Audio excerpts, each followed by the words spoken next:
Men in the Midwest don't know how to hug. We don't say, "I love you" to our sons. We teach them how to stand still when a whole crop falls down in front of their eyes. That's the closest we get to tenderness. That's the only kind of inheritance some of us know how to pass on. I learned that from my father, and he learned it from his. My name doesn't matter much right now. What matters is that on the morning I'm going to tell you about, I was 65 years old, sitting at the kitchen table of a house my grandfather built in 1946, in a corner of Cedar County, Iowa, where the land goes flat and the sky goes wide, and there's nothing between you and God except a row of corn that might or might not be alive by August. That morning the corn was not alive. It was 4 in the morning. I know that because I've been waking at 4 in the morning for 42 years, and the old wind-up clock on the kitchen shelf still keeps time better than any phone. Buck, my border collie, was lying under the table with his chin on my left boot. Buck is 12 years old now. His hips are bad. He doesn't run the fence line anymore, but he still gets up every morning when I get up, because that is the contract we made a long time ago, and neither of us is the kind to break a contract. I poured coffee into a tin mug that used to belong to my father. The mug is dented on one side, where my father once dropped it off the seat of a tractor in 1973. He never replaced it. I never replaced it. There are some things in this life that get better the more they get used, and a man's coffee mug is one of them. The kitchen smelled like coffee and old wood and the faint trace of lavender soap my wife used to keep on the windowsill. Margaret has been gone 6 years this October. I still buy that same soap when I go into town. It sits in the same dish on the same windowsill, and I don't use it, and I don't move it.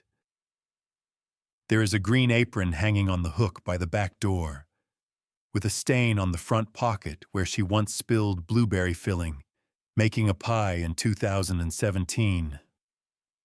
I don't move that either. There are things in a man's house after his wife dies that other people might call clutter. I call them anchors. Without them, I think I'd float right out the window. I looked out at the field through the kitchen window. The sun wasn't up yet, but the sky was already that pale, washed-out color that you get in late August when the ground has given up everything it had to give. Off to the east, past the silo, I could see the first half-mile of corn. Even in the gray light, I could see the rows were wrong. The leaves were curled tight, the way leaves curl when a plant is trying to save itself. The color was the color of an old paper bag. We were 3 weeks from harvest, 12 weeks from a $180,000 banknote that I had not yet told my son about, and 4 months into a drought that the county extension office had called, in its careful government language, historically severe. I sipped the coffee. Buck shifted on my boot. Upstairs, a board creaked. My son Ethan was awake. Ethan came down the stairs the way he had been coming down the stairs for 2 weeks straight, which is to say, like a man twice his age.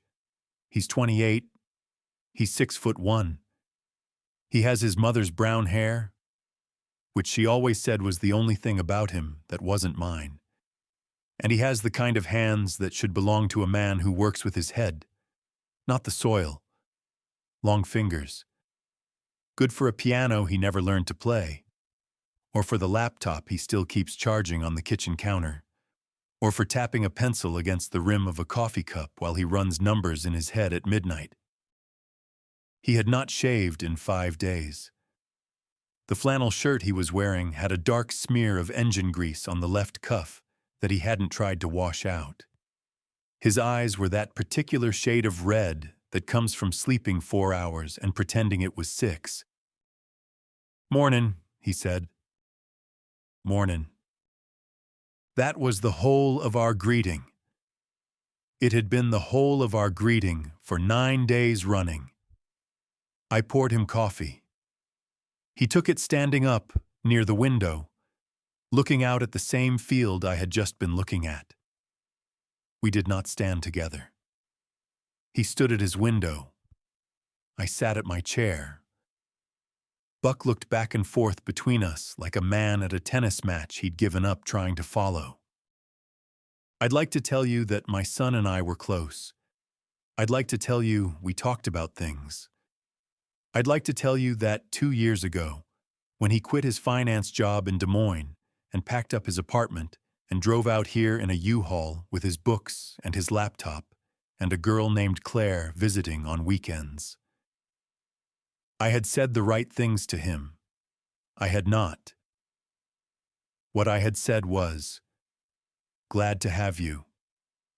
What I had meant was 100 things I could not get past my teeth. He had nodded and said, "Glad to be here." Dad. That had been the deepest conversation we'd had in 7 years.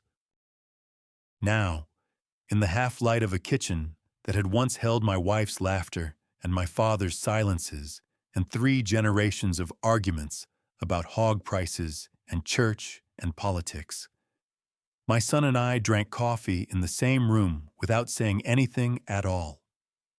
And outside, the corn was dying, and I knew it, and he knew it. And we both knew the other one knew it. And not one of us could open his mouth and say so. By 5:30, we were in the truck. The truck is a 1998 Ford F-150, dark red, with 280,000 miles on it, and a passenger side door that you have to slam twice to make it latch. I bought it new the year Ethan turned 8. He learned to drive in it. Margaret used to ride in the middle seat when we'd go into Cedar Falls on Saturday mornings, her hand resting on my knee, humming along to whatever was on the AM station. The bench seat still has the faint shape of where she used to sit. I haven't gotten the seat reupholstered. I'm not going to. Ethan drove. He doesn't ask anymore. He just takes the keys. I let him, because his eyes are still good and mine aren't what they were, and because there are things you give your son without ceremony when the time comes. We bounced down the gravel lane between the rows of dying corn. The sun was up now, but it wasn't warm yet. It was that hard early light that doesn't promise anything except heat. By noon, the thermometer on the side of the barn would read 96. By 2, it would read 102. I knew, because it had been reading 102 for 11 days running. We pulled off the lane and onto the dirt track that runs along the western edge of the property. The western edge is where we'd expanded last year. 40 acres of new ground we'd brought into corn production for the first time. 40 acres that I had not been entirely sure about. Last winter, when Ethan had spread the spreadsheets on the kitchen table and showed me, with a pencil and a careful voice, why the numbers worked. 40 acres I had said yes to. 40 acres that were now the deadest, driest, most pitiless stretch of land I had ever owned. We got out of the truck. Buck stayed in the cab. Buck has more sense than either of us. I walked a few steps into the corn. The plants were taller than my shoulders, but that was the only thing about them that looked alive. The stalks were brittle. When I brushed against one, the leaves crackled like old newspaper. The tassels at the top were a dirty brown. Ethan walked ahead of me. He stopped at one of the plants and reached up and took hold of an ear of corn. He worked it loose from the stalk. Then he stood there in the row, peeling back the husk, slow, deliberate, the way a man pulls a bandage off something he doesn't want to see. The husk came off. The ear inside was about 2/3 the size it should have been. The kernels at the bottom were small and pale. The kernels in the middle were small and pale. The kernels at the tip were burned black, dried right on the cob, dead before they ever had a chance to fill out. Ethan didn't say anything. He looked at the ear for a long time. Then he tucked it into the back pocket of his jeans, the way a man tucks a receipt he doesn't want to look at again. And he walked on down the row. I stayed where I was. I'd been farming this ground since I was 9 years old. I had seen bad years. The summer of 1988 had been a bad year. The summer of 2012 had been a bad year. But there is a particular kind of dying that happens in a cornfield when the rain doesn't come for 4 months. And it is not a quick dying. It is a slow giving up. The leaves curl first, to save water. Then the tassels brown, because the plant has stopped trying to make new corn. Then the kernels stop filling, and finally the whole stalk leans. Just a little, the way an old man leans when he has decided that the fight is not worth standing all the way up for. The whole field was leaning. I thought about my father then. I thought about him a lot in those weeks, more than I had since he died in 2003. Eldon Carlson. He was a man who farmed this same ground for 53 years, and never once in my hearing said the word love to another human being, including my mother, who he was married to for 46. He showed it in other ways. He showed it by being at the kitchen table every morning at 4. He showed it by replacing the roof on the chicken house the week before my mother's birthday, so she wouldn't have to listen to the hens complain about the leak. He showed it by handing me a wrench when I was 7 years old and saying, "Hold this." That was his way. I had inherited his way. I had passed it down to my son, whether I meant to or not. And now my son was walking ahead of me down a row of dying corn, with his shoulders held the same way his grandfather used to hold his, high and tight and braced. And I realized, standing there in the dust, that I had no idea how to reach across to him. I had no idea how to say the things that needed saying. I had been a husband for 37 years to a woman who knew how to translate me. I had been a father for 28 years to a boy who could no longer hear me without her. Ethan came back down the row. He didn't look at me. He climbed back into the truck. "Let's go see the South 40, he said, through the open window. "All right," I said. I got in. Buck thumped his tail once, then put his chin back down. We drove on. We worked the fields till noon. There's not much you can do with a dying crop except walk it and note it, the way a doctor might walk the rooms of a hospice. We did what we could. We checked the irrigation lines on the section we'd tried to save with well water back in July, before the county had asked us to cut back. We pulled a dead branch off the fence line. We didn't talk. By 12:30, my back was telling me I was 65, and Ethan's face was telling me he hadn't eaten breakfast. "Let's go into town," I said. He nodded. Cedar Falls is 12 miles south of our place. The road goes through 3 other farms before it hits the county highway, and on a normal August day, you'd pass a half-dozen tractors and 2 or 3 combines and at least 1 school bus full of kids heading to a summer baseball game. That day we passed 1 pickup truck, going the other way, driven by a man I didn't recognize who lifted 2 fingers off his steering wheel in the country wave. I lifted 2 back. That's the whole conversation people have on these roads, and most days it's enough. Marlene's Diner sits on the corner of Main and 3rd in Cedar Falls.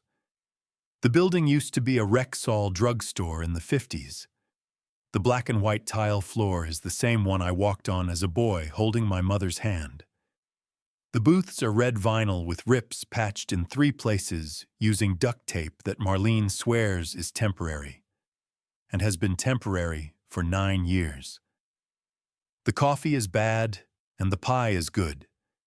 And on any given weekday morning, you can find half the men in Cedar County leaning over a Formica table arguing about something that doesn't matter. Because the things that matter are too heavy to argue about in public. Marlene saw us come in. She didn't smile. She had 2 pots of coffee in her hands, and she just lifted one of them an inch and tilted her head toward the booth by the window, which is the booth I have sat in for 23 years. We sat. Marlene brought 2 mugs and filled them without asking. She is 50-something, gray streaks coming in along her temples, and she has known me since the year my father died. She lost her own husband to a tractor accident in 2010. There is a particular look that one widow gives another widower, and it does not need to be acknowledged out loud. She gave it to me that day. She set the pot down on the table for a second longer than she needed to. Then she went back to the counter. Ethan ordered the meatloaf. I ordered the same. Neither one of us was going to eat much of it. The diner was about half full. I knew most of the men in there. Jim Stenberg, who runs the dairy north of us, sat alone at the counter with his hat on the stool next to him.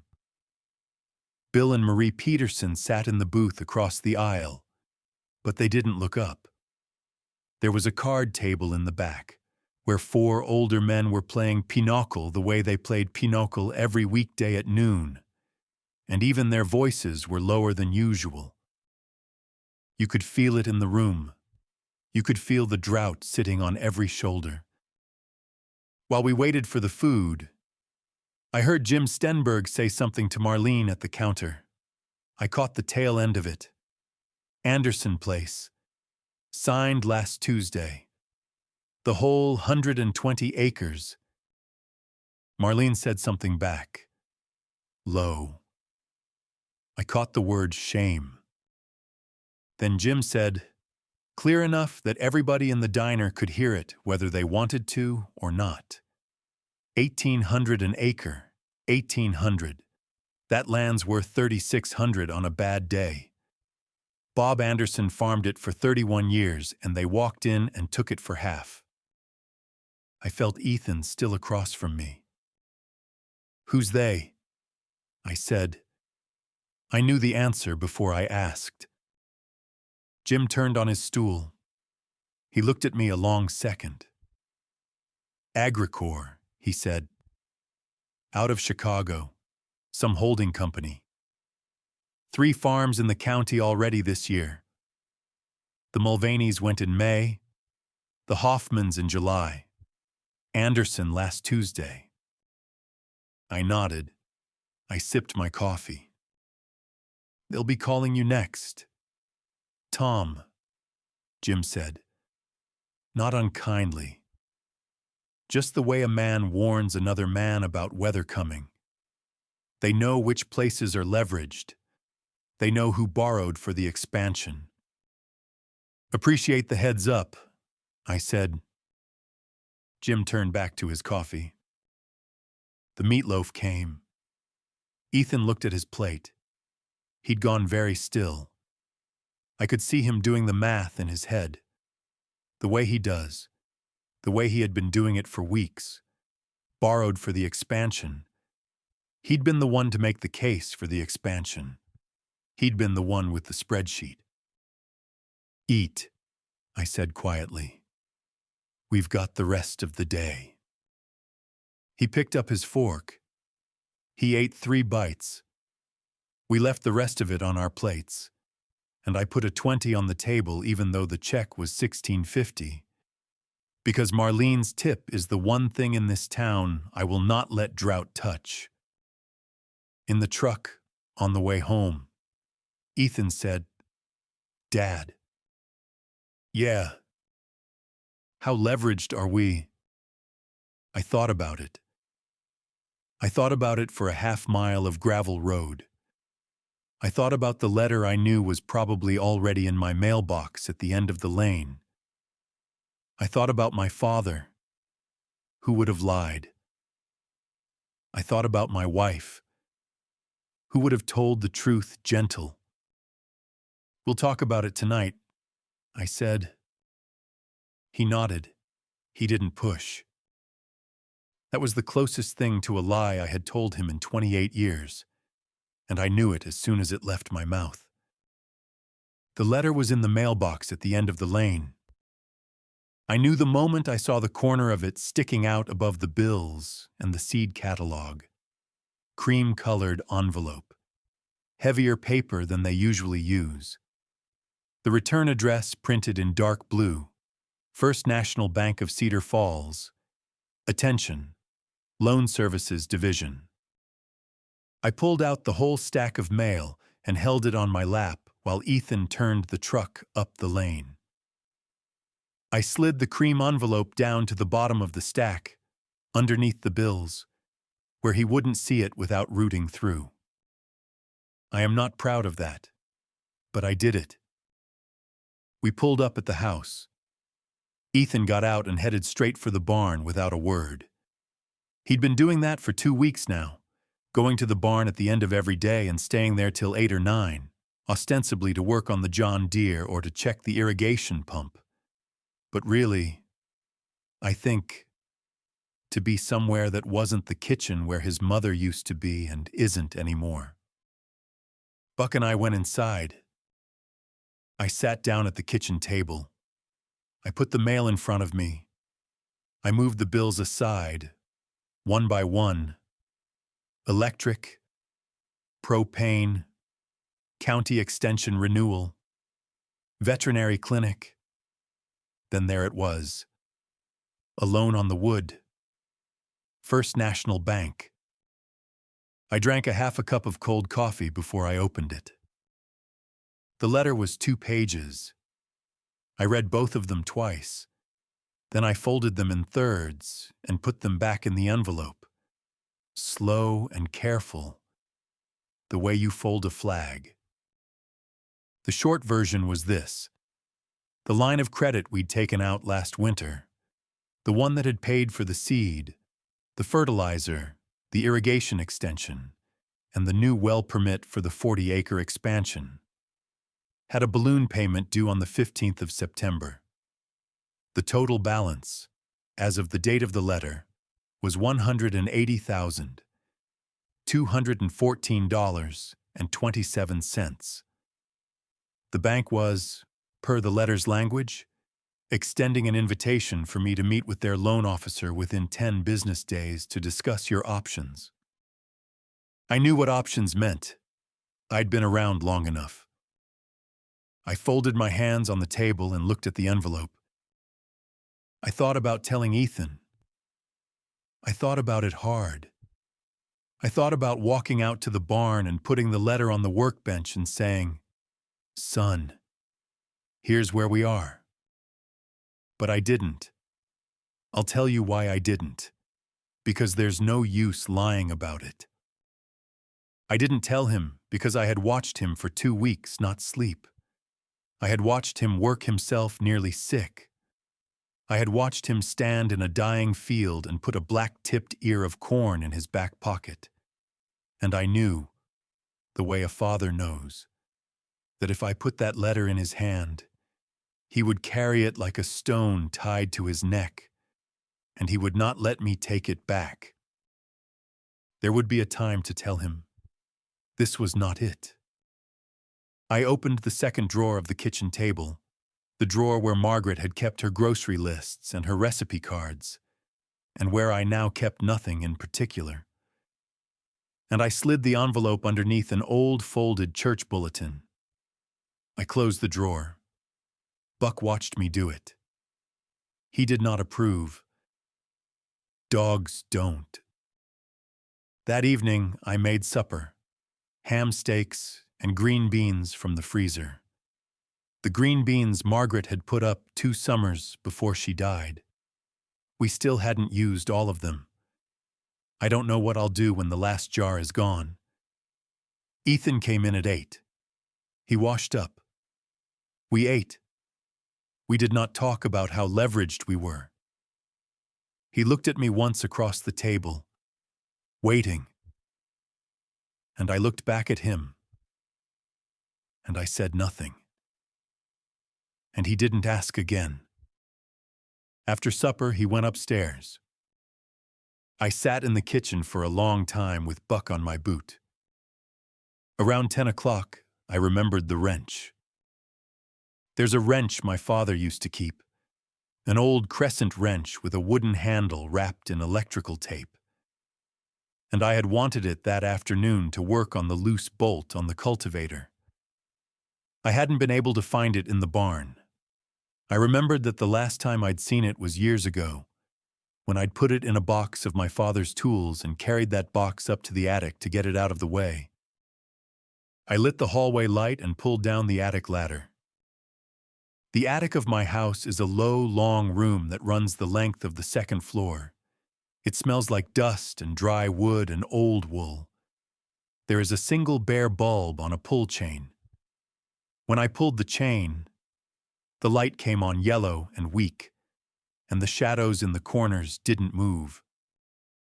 I worked my way down the center aisle, past Margaret's wedding dress in a plastic garment bag, past a box of Ethan's high school yearbooks, past the cradle that my grandfather had built for my father in 1938, and that had held 3 generations of Carlson babies, including the one I had been. I got to the back corner where my father's tools were stacked. I bent down to move a wooden crate, and my elbow caught the edge of another box on the shelf above me. The box tilted. I reached for it, missed, and it came down off the shelf and hit the floorboards. It was a small cedar box, maybe 18 inches long, with brass hinges gone green with age. I had not seen it in 20 years. The lid had popped open when it hit the floor, and a stack of yellowed papers had spilled out onto the wood. I knelt down. The papers were handwritten. The handwriting was my father's, tight, careful, slanted to the right. The kind of handwriting a man learns in a one-room schoolhouse in 1936. The top page had a date at the top. August 7th, 1993. I read the first line. The rain has come again. I do not know if the ground can hold one more night. I sat down on the attic floor. I didn't read any further right then. I just held the page in my hands and looked at my father's handwriting and felt something move in my chest that I did not yet have a name for. Downstairs, in the second drawer of the kitchen table, there was a letter from the bank.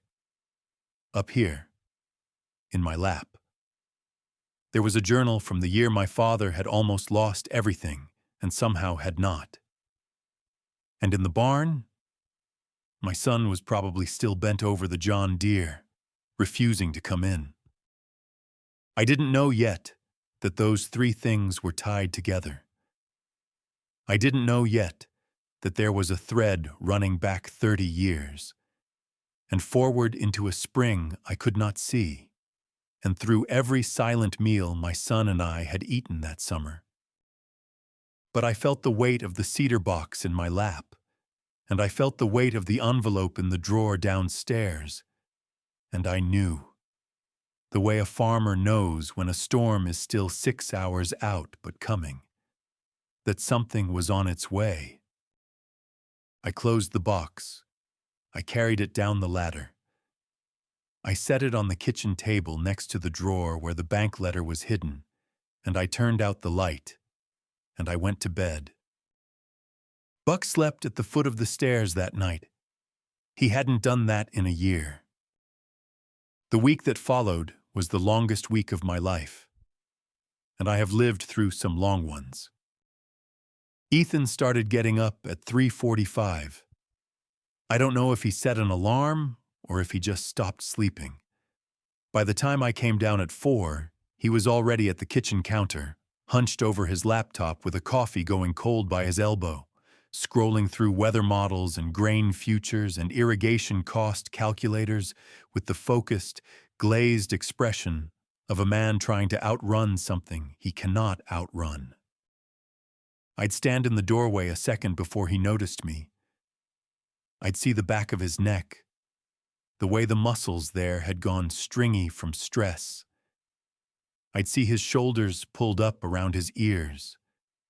I'd see Margaret's apron on the hook 3 feet to his left. And I'd think. She would know how to walk over there and put her hand on the back of his neck. She would know how to make him stop for 30 seconds.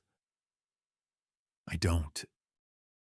So I'd clear my throat instead, and he'd close the laptop a half-inch like a teenager hiding something. And he'd say, "Mornin'." And I'd say, "Mornin'." And we'd be off again.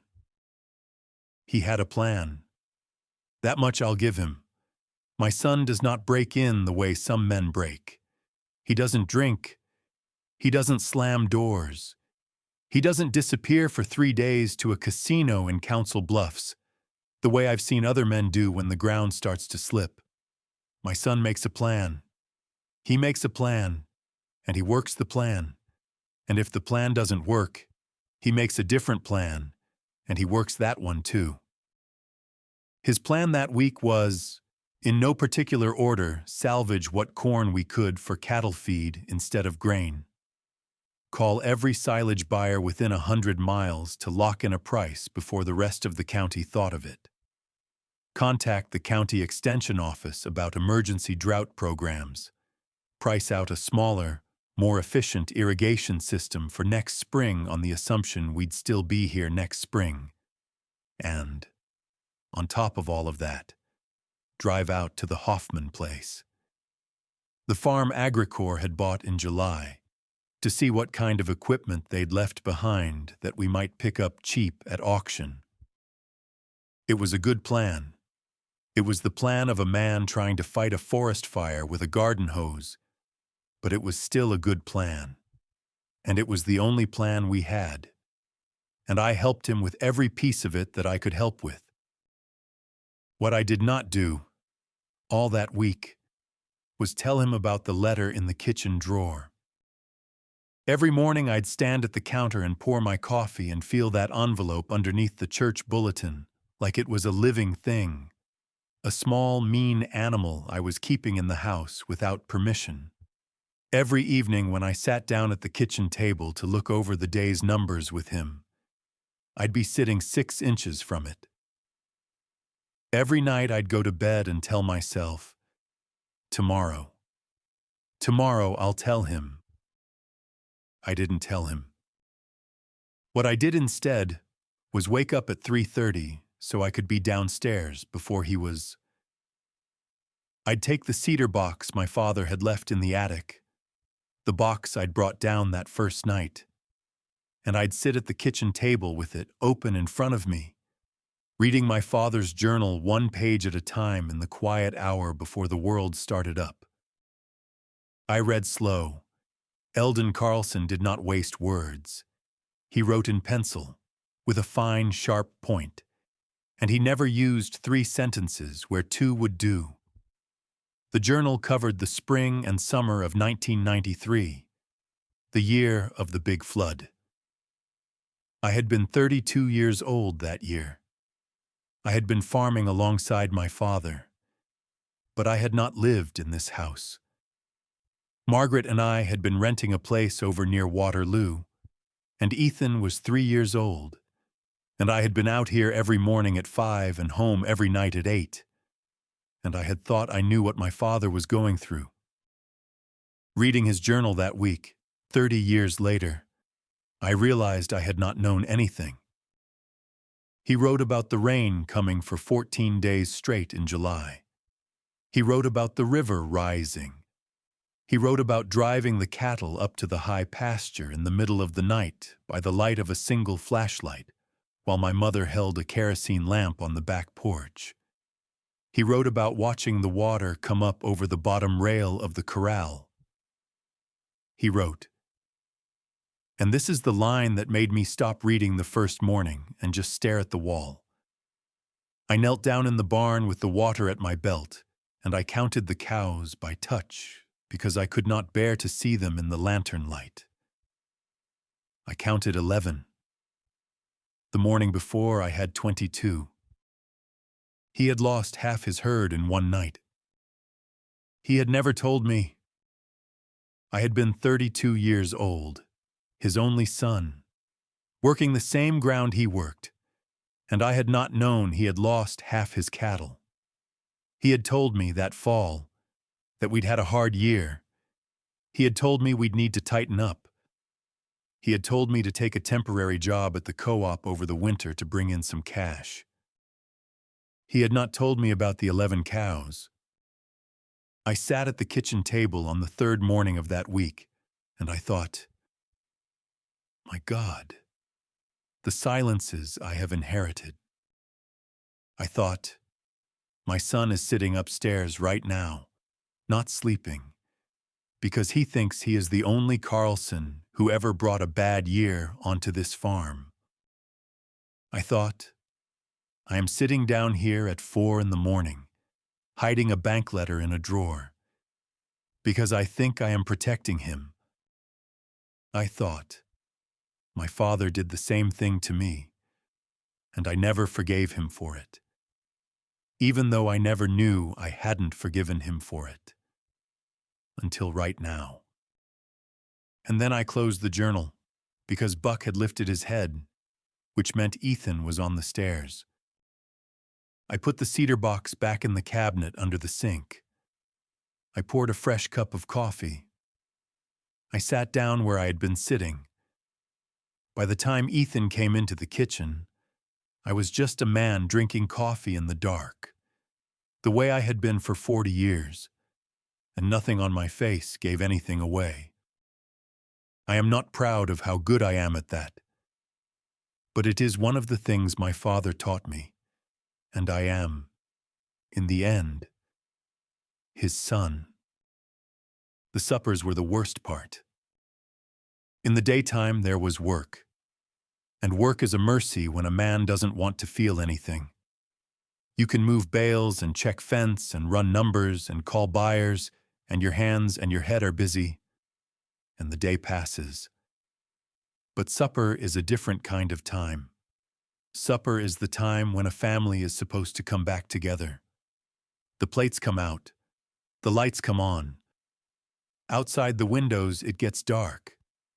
And whatever you have been carrying all day, you carry it now to the table, and you set it down, or you don't. We did not set ours down. I'd cook, mostly simple things, the kind of things a 65-year-old widower learns to cook because Margaret left a recipe box on the counter, and I taught myself, one card at a time, in the year after she died.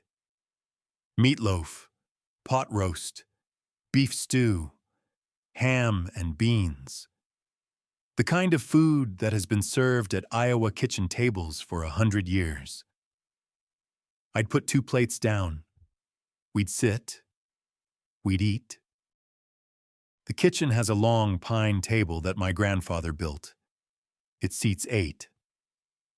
For most of my marriage, there were 3 of us at it, with the 4 extra chairs sometimes filled by Margaret's sister and her family at Christmas, or by farmhands during harvest, or by a young preacher and his wife the year we'd had Pastor Larson out for Sunday supper every week. Now there were 2 of us. We sat catty-corner, not across from each other, because that's too far, and not side by side, because that's too close. Margaret had set the precedent for Catty Corner 37 years ago, and we still followed it. The way you still follow the path a deer made through the back 40 even after the deer is long dead. Margaret's place was the chair to my left. I had not sat in it. I had not put anything in it. It was just empty. Some nights I'd catch Ethan looking at it. I'd see him cut his meatloaf into smaller and smaller pieces, the way a man does when he doesn't actually want to put it in his mouth. And his eyes would drift over to her chair, and his hand would slow down with the fork in midair. And I would know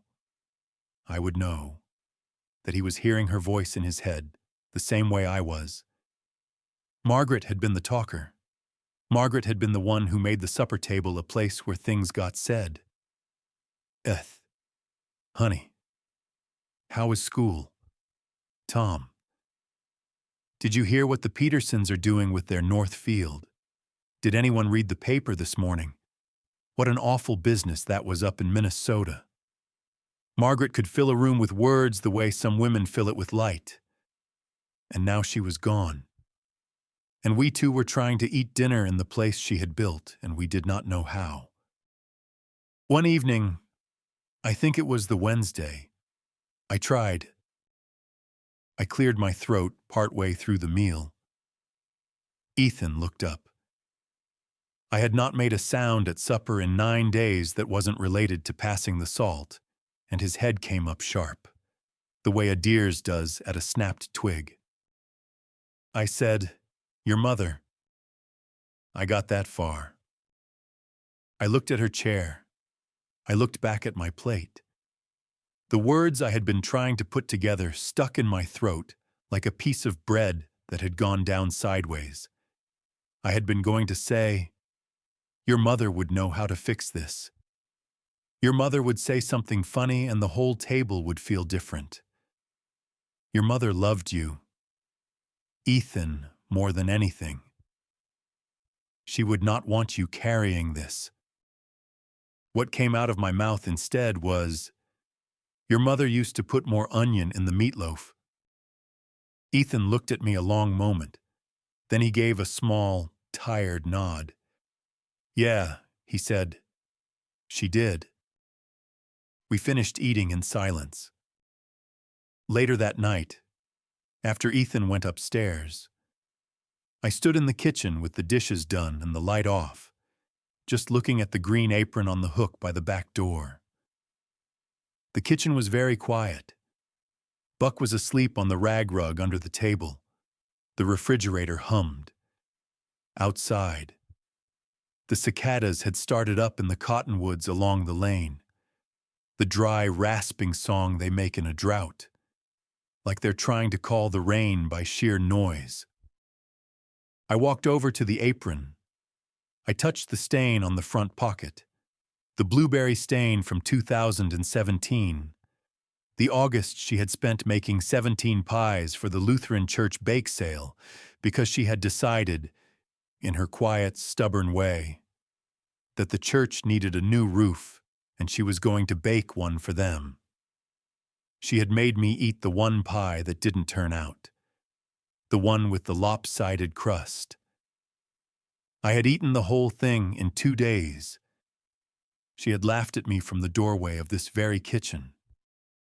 I touched the stain and I said, out loud, into the dark kitchen, "I don't know what to do with him. Maggie." I had not spoken to her out loud in 6 years. I had thought about her every day. I had talked to her in my head, but I had not said her name out loud. Because the first year after she died, every time I said her name, the grief came up through the floor like water, and I could not stand it. So I had stopped, and the stopping had become a habit, and the habit had become the way I lived. But that night, I said it. "I don't know what to do with him. Maggie, he's drowning. I see it. He thinks I'm going to lose the place because of him. He thinks his mother's last memory of him is going to be the boy who broke the farm, and I can't get a single right word out of my mouth. I never could. You knew that. You used to walk into the room and you'd just look at me, and then you'd look at him, and you'd say one thing, and everything would unkink. I stopped. My eyes were stinging. Buck had lifted his head from the rug. I need you to tell me what to say. The kitchen did not answer. The apron did not move. The cicadas kept up their dry rattle outside. After a minute, I patted the apron once, the way you pat a hand on a Sunday morning, and I went to bed. I did not sleep well. Thursday afternoon, around 2 o'clock, the kitchen phone rang. We still have a landline. Most people my age out here still do. The cell service drops to nothing about half a mile north of the house, and there's a stretch of the back 40 where you couldn't get a signal if you stood on top of the silo and held the phone up over your head. The landline is a beige plastic thing screwed to the wall by the refrigerator, with a long, curly cord that Margaret used to twist around her finger when she was talking to her sister. The cord still has the bend of her finger in it. I was alone in the kitchen. Ethan was out at the equipment shed. Buck was on the back porch in a patch of shade. The phone rang. I picked it up. Carlson Farm. Mr. Thomas Carlson? A voice I didn't know. Young. Maybe early 30s. Clean. The kind of voice that comes out of an office with carpet on the floor. Speaking. Mr. Carlson. My name is David Reese. I'm a regional acquisition manager with Agricor Holdings out of our Chicago office. I'd like to thank you for taking a moment to speak with me today. I did not say you're welcome. I did not say anything. I just waited. He was good. He filled the silence the way they are trained to. Mr. Carlson. I'm reaching out today because Agricor has been expanding its agricultural land portfolio in eastern Iowa, and we have an interest in the Carlson Farm property. I'd like to set up a time to discuss what we might be able to offer you and your family. Just an exploratory conversation. No obligation. Of course. Mr. Reese, I said. Yes, sir. How did you get this number? A small pause, a polite, almost amused one. Mr. Carlson, your property is a matter of public record, and so is your contact information through the county. I assure you we acquired the number through entirely proper channels. I said. He let that breathe a second. Then he went on, smooth as Riverstone. Sir, I understand the season has been difficult for many growers in your region. We at Agricor are in a position to offer some immediate relief to families facing financial pressure. Just as a starting point of discussion, I'd be prepared to talk numbers in the range of $2,200 per acre for the full 160 acres. That would be a total of $352,000. Cash. Closing within 30 days. That number is, of course, only a starting point. I'd been farming this ground long enough to know what it was worth. The baseland in our part of Cedar County had been running between $3,600 and $4,200 an acre on a normal market for the last 3 years. He was offering me less than 60% of true value. He was offering me what a drowning man would take to keep his head above water for 1 more month. I felt the tin coffee mug on the counter under my left hand. My father's mug. I closed my fingers around it. Mr. Reese, I said, I have farmed this ground since I was 9 years old. My father farmed it for 53 years before me. My grandfather broke the first 30 acres of it with a pair of mules in 1921. Now, you call back when you have a number that respects all of that, and I'll consider it. Until then, do not call this number again. I hung up the phone. My hand was shaking. I stood at the counter for a long time, listening to my own heart in my ears. Buck came in from the porch and stood next to my leg the way he does when he can tell something is wrong. I put my hand down on his head. I did not tell Ethan about the call. I told myself it was because it didn't matter. I had said no. The conversation was done. But that was the third lie I had told myself in a week, and I was getting tired of the taste of them. That night, after Ethan went to bed, I took the cedar box out from under the sink and I sat down at the kitchen table and I read more of my father's journal. I read about August of '93. The water had finally started to go down. My father wrote about walking the fields and seeing what was left, which was almost nothing. The bottom 40 was buried under 2 feet of silt and broken branches. The corn was rotted right on the stalk. The hay was a loss. The cattle that had survived were thin and sick and would need treatment we could not afford. And then I came to an entry that I read 3 times. August 23rd. The man came again this morning. He came up the lane in a Ford pickup the color of dried mud.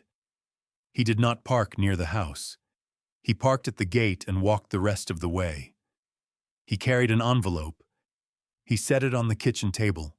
He would not sit. He would not take coffee. He said, "This is from a friend."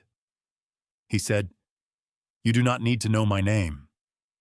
He said, "All you need to know is that someone helped me once."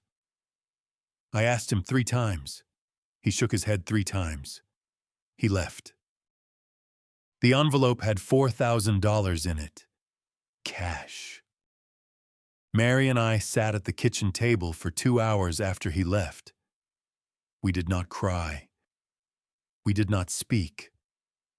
I went out to the barn, and I sat on the milking stool, and I put my head in my hands, and I thought, the Lord has not forgotten us. I sat at my kitchen table at 1 in the morning, and I read those lines again and again. $4,000 in 1993 was real money. It was enough to pay the feed bill that fall. It was enough to keep the cattle alive through the winter. It was, my father wrote on the next page, the difference between selling the farm and not selling the farm. A man he did not know. A man who would not give a name.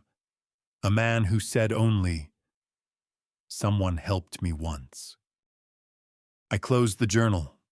I sat in the dark kitchen with my hand on the closed lid of the cedar box. I had never been religious in a showy way. My family is Lutheran in the old style, the Norwegian Lutheran style that does not raise its hands or its voice. But I will tell you, that night I felt something I had not felt in years. I felt as if I had been handed a key by a hand I could not see, and the key fit a door I had not known was there. I did not know yet what door it opened, but I felt it. Buck came over and put his head on my knee. I sat there with him until almost 2 in the morning, and then I went up to bed. Friday evening, I overheard Ethan on the phone with Claire. He was out on the front porch. It was just before dark. The cicadas had started up again, and the air smelled like dust and dry grass and the faint scent of a thunderstorm somewhere far to the south that would never get to us. I had gone out onto the porch to bring Buck back inside, and I had not realized Ethan was around the corner on the porch swing until I heard his voice. I stopped. I should have walked back inside, A father shouldn't listen to his son's private conversations with the woman he's going to marry. But I heard the tone in his voice, that brittle, hollow tone, and I stayed where I was, half in the doorway, and I listened. He was telling Claire he was fine. He was telling her the harvest was going to be tight, but manageable.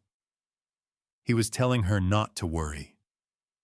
He was telling her he had a couple of good leads on silage contracts, and the numbers were going to work out. He was telling her, when she pushed, that yes, he was sleeping. Yes, he was eating. Yes, he loved her. Yes. The wedding plans were still on track for June. Yes, his dad was holding up okay. Every single thing he told her was a lie. Not the big ones. Not the kind of lie a bad man tells to hurt someone. The other kind. The kind a frightened, exhausted, ashamed young man tells the woman he loves because he cannot bear to hand her his fear and let her carry any of it. The kind of lie that my father had told my mother in 1993.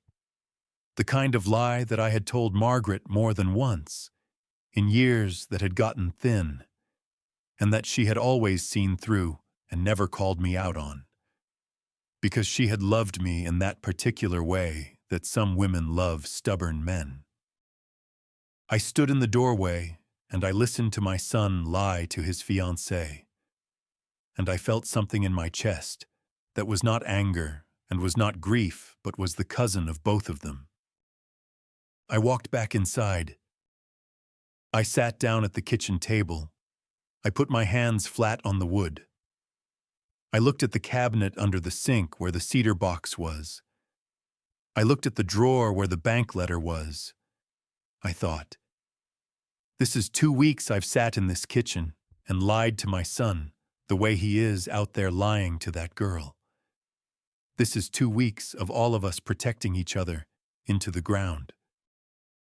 Margaret's voice was very clear in my head, and what she said was, "You stubborn old man, Tom. You stubborn old fool of a man. Tell him." I almost did. I stood up. I walked toward the back door. I had my hand on the knob. And the phone rang. It was the kitchen landline. I crossed back to it. Carlson Farm. Tom, a familiar voice, older, tired. It's Hank. Hank Olson.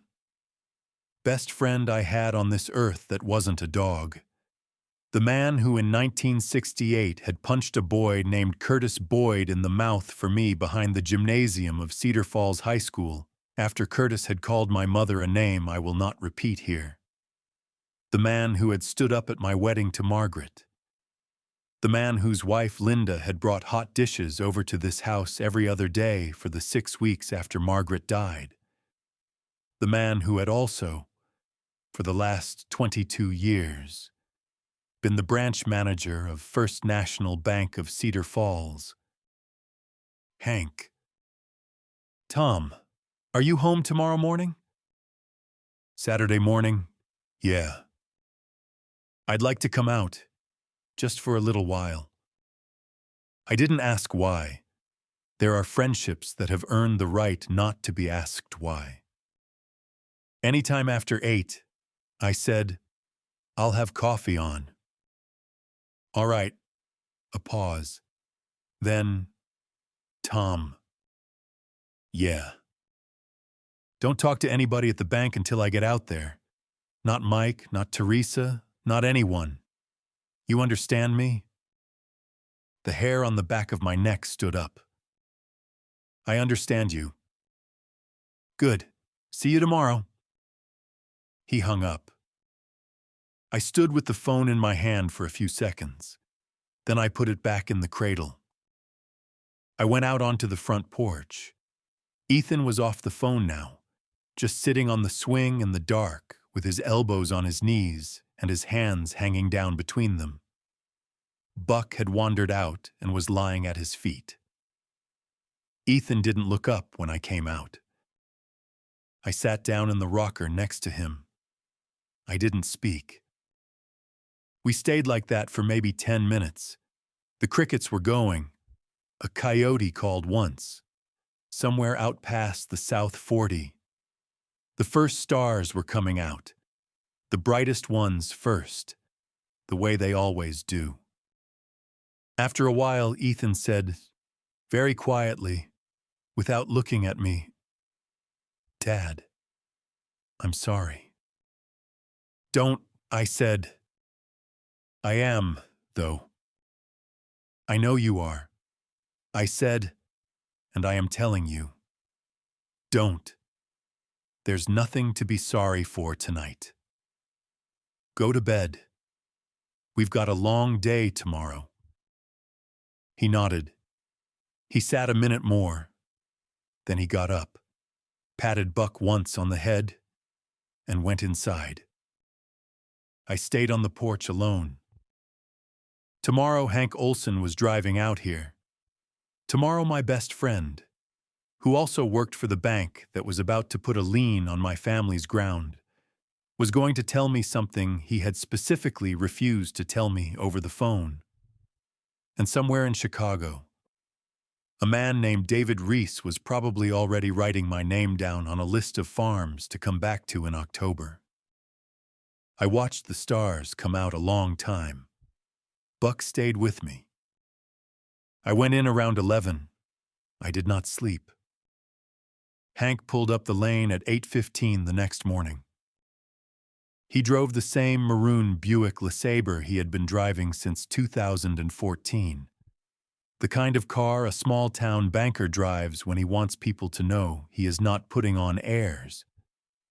I was on the front porch with 2 mugs of coffee when he came up. Buck went out to meet him with a slow tail wag. No jumping, no nonsense.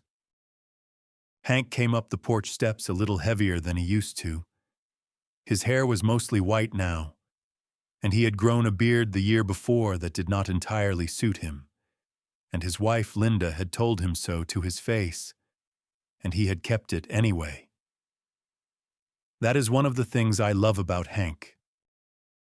He took the mug I held out. He sat down in the rocker. He did not say anything for a minute. He just drank his coffee and looked out at the lane and the dying corn. I sat next to him and did the same. This is how men our age have conversations. We start them by not saying anything. After a while, Hank said, "Tom, I'm going to tell you some things, and you have to understand I am telling you as your friend, not as your banker. If you ever repeat that I said any of it, Linda will kill me with a shovel." "I'm listening, Hank." He set his mug down on the porch rail. 2 months ago, the bank brought in a new regional vice president out of Chicago. Name is Brennan. 36 years old. MBA. Doesn't know a soybean from a sunflower. His job is to get the underperforming agricultural loans off our books before December. By underperforming, what he means is any farm leveraged more than 60% and any farmer over 60 years old. I let that sit. That's a lot of farms in Cedar County, Hank. It's most of them. Tom, your name was on the first list he gave me. 2 months ago, before the drought, before you missed anything. You haven't missed a payment in 26 years. But your name was on it because of the size of the line of credit and the age on your driver's license, and nothing else. I watched a barn swallow go in and out of the eave of the equipment shed. "And Agricor," I said. Hank's face changed. "How'd you know?" "Their man Reese called me Thursday. 2,200 an acre. That's robbery. I know it. I told him so. Hank, are they connected? He took a long time to answer. Nothing on paper. But in the last 6 months, Agricor has acquired 4 farms in this county. All 4 were on Brennan's list. In 3 of those cases, the family got a call from Brennan telling them the bank could no longer extend, quote, accommodation. The next week, Tom. Reese was on the phone with a lowball offer. 11 days. In the Anderson case, 11 days. My God. Yeah. We sat with it. After a while, Hank said, here's what I came out to say. You have a meeting with the bank Monday morning. Brennan will be on the call from Chicago. Mike Halverson will walk you through your options. What Mike will recommend, what Brennan will be pushing for, is that you sign a deed in lieu of foreclosure on the entire property. They'll frame it as the easiest path. Protects your credit. Lets you walk away clean. And then Agricor calls Tuesday. With a slightly higher number. 2,500 maybe. Out of the goodness of their hearts. What's the play, Hank? He looked at me dead on for the first time all morning. You walk into that meeting Monday with a counter-proposal already on the table. You sell 40 acres, the western expansion, to Agricor yourself, at $2,800 or $3,000 an acre, which is the lowest they'll go before they start looking like a target for a state inquiry. You apply the proceeds to the balloon. That brings the note down to about $60,000. The bank can restructure that on a 3-year term, and Brennan can't say no without looking like exactly what he is. You keep the home place. You keep 120 acres of Carlson ground. You keep your dignity. You lose 40 acres you probably shouldn't have bought last year anyway. He stopped. He picked up his coffee and finished it. That's what I'd do, Tom. If I were in your chair, that is exactly what I'd do. I nodded. I didn't say anything for a long while. Hank, you could lose your job over telling me any of this. I could. Why did you? He looked at Buck, who had laid his chin on Hank's boot now. Tom, I have known you 54 years. There are 8, maybe 9 people on this earth I would lose a job for. You are 6 of them. Linda is 1 through 4. That tracks. We sat a minute more. Then he set the empty mug down, slapped his knees once, and stood up. Tom. Yeah. Tell your son. Tell him today. Before Monday. Don't walk into that meeting carrying it alone. He is 28 years old. He is a grown man. He loves you, and you owe him the truth. I didn't answer. He nodded once like I had. He got in the Buick and drove down the lane, and the dust came up behind him in a long, slow plume that hung in the air for a full minute after he was gone. I sat on the porch alone. Buck climbed into the rocker Hank had been sitting in, which Buck is not allowed to do, and which I did not stop him from doing. I had 2 days. 2 days to tell my son the thing I had been hiding for 15. 2 days to walk into a meeting that could end 3 generations of Carlsons on this land. 2 days to figure out who I was going to be when I came out the other side. I sat there until the sun came over the porch roof. Then I went inside and took the cedar box out from under the sink and set it on the kitchen table next to my father's coffee mug. I had decided something. I did not yet have the words for it, but I had decided. I did not tell Ethan that Saturday. I want you to know that, because I was not proud of it then, and I am not proud of it now. I sat on the porch for an hour after Hank's Buick disappeared down the lane, I told myself, in those 4 feet of distance between the rocker and the front door, that I was going to walk into the kitchen and tell my son everything. The bank letter, the Chicago man named Brennan, Agricor, Reese. The plan Hank had laid out about the 40 acres, all of it. I went into the kitchen. Ethan was at the counter with his laptop open, hair wet from the shower, working through a spreadsheet he had built sometime around 2 in the morning. He looked up when I came in. He had circles under his eyes the color of an old bruise. "Was that Mr. Olson?" he asked. "Yeah." "Everything all right?" I had a sentence ready. I had carried it from the porch through the screen door and across the kitchen floor. The sentence was, "Ethan, there is a letter in the kitchen drawer that I should have shown you 15 days ago." What came out of my mouth was, "Just stop to say hello. Linda's having him paint a fence."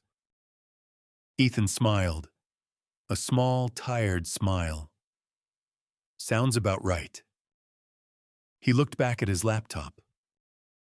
The sentence I had carried in from the porch sat down in the middle of the kitchen floor between us, and I walked around it like a man walking around a piece of furniture in the dark. I went out to the equipment shed. I worked on the cultivator. I told myself I would tell him at lunch. At lunch, he was on the phone with the silage buyer in Waterloo, hammering out a price. I did not interrupt. I told myself I would tell him at supper. At supper, he was so tired he could not lift his fork all the way to his mouth without a pause halfway up, like a man pumping a well that had gone dry. I cooked pork chops and mashed potatoes. We ate. He thanked me. He went upstairs at 7:30, and I heard the shower run for a long time and then nothing. I did not tell him. I sat at the kitchen table after he went up. The cedar box was on the table. My father's coffee mug was on the table. The drawer with the letter was 8 inches from my right hand. Buck was on the rug, watching me with the disappointed patience of a dog who has been watching his man fail to do the obvious thing for too many days in a row. I thought about Margaret. I thought about what she would have said. She would have said, "Tom Carlson, you are doing the same thing your father did to you, and you swore on the side of his grave you would not do it to your son. And here you are doing it anyway." She would not have said it kindly. Margaret had been kind in many ways, but not in the way of letting me off the hook for being a stubborn fool. And I had loved her for that more than for almost anything else. I sat there a long time. Around 9, I got up. I climbed the stairs. I stopped at Ethan's door. The light was off. I could hear him breathing on the other side, the slow, deep breath of a man who had finally fallen asleep out of pure exhaustion. I did not knock. I went to my own room. I lay down with my clothes on. I stared at the ceiling. Around 11, I gave up on sleep and went back downstairs and sat at the kitchen table again. I opened the cedar box. I read the journal entry from August 31st, 1993. My father had written, "I thought today about telling Tom. He came out to help with the silage. I had 4 good hours to say it. I did not say it. I do not know why. I am his father. I have spent 32 years being his father. There must be a way for me to put it into a sentence. I cannot find the sentence. Mary says I will be sorry someday. I think she is right. I think someday I will look at my son's face and I will know that the thing I did not say is sitting between us, and I will not be able to reach across it. But I cannot find the sentence today. Maybe tomorrow. I read it twice. I closed the journal. I put my hand on the lid of the cedar box. He had never told me. Not that fall. Not the next year. Not in the 11 years he lived after that. The thing he had not been able to put into a sentence in August of '93 he had carried to his grave in February of 2003. And the day he was buried, standing at the side of the open ground in a cold rain in Cedar Lawn Cemetery, I had cried for him because he was my father and I loved him. But I had also been angry at him in a place I did not even know I was angry at him. Because he had been my father, and I had never quite known him. I sat at my kitchen table at 11:30 on a Saturday night in the worst summer of my life, and I understood, finally, what that anger had been about. I closed my eyes. "All right, Dad," I said, out loud, to the empty kitchen. "All right." Buck lifted his head. I stood up. I closed the cedar box. I went up to bed. I slept for almost 5 hours, which is the longest I had slept in 11 days. When I came down at 4:30 in the morning, the gray light was already starting at the kitchen window, and I knew what I was going to do. I was not going to tell Ethan with words. Not yet. I had tried with words, and the words had not come.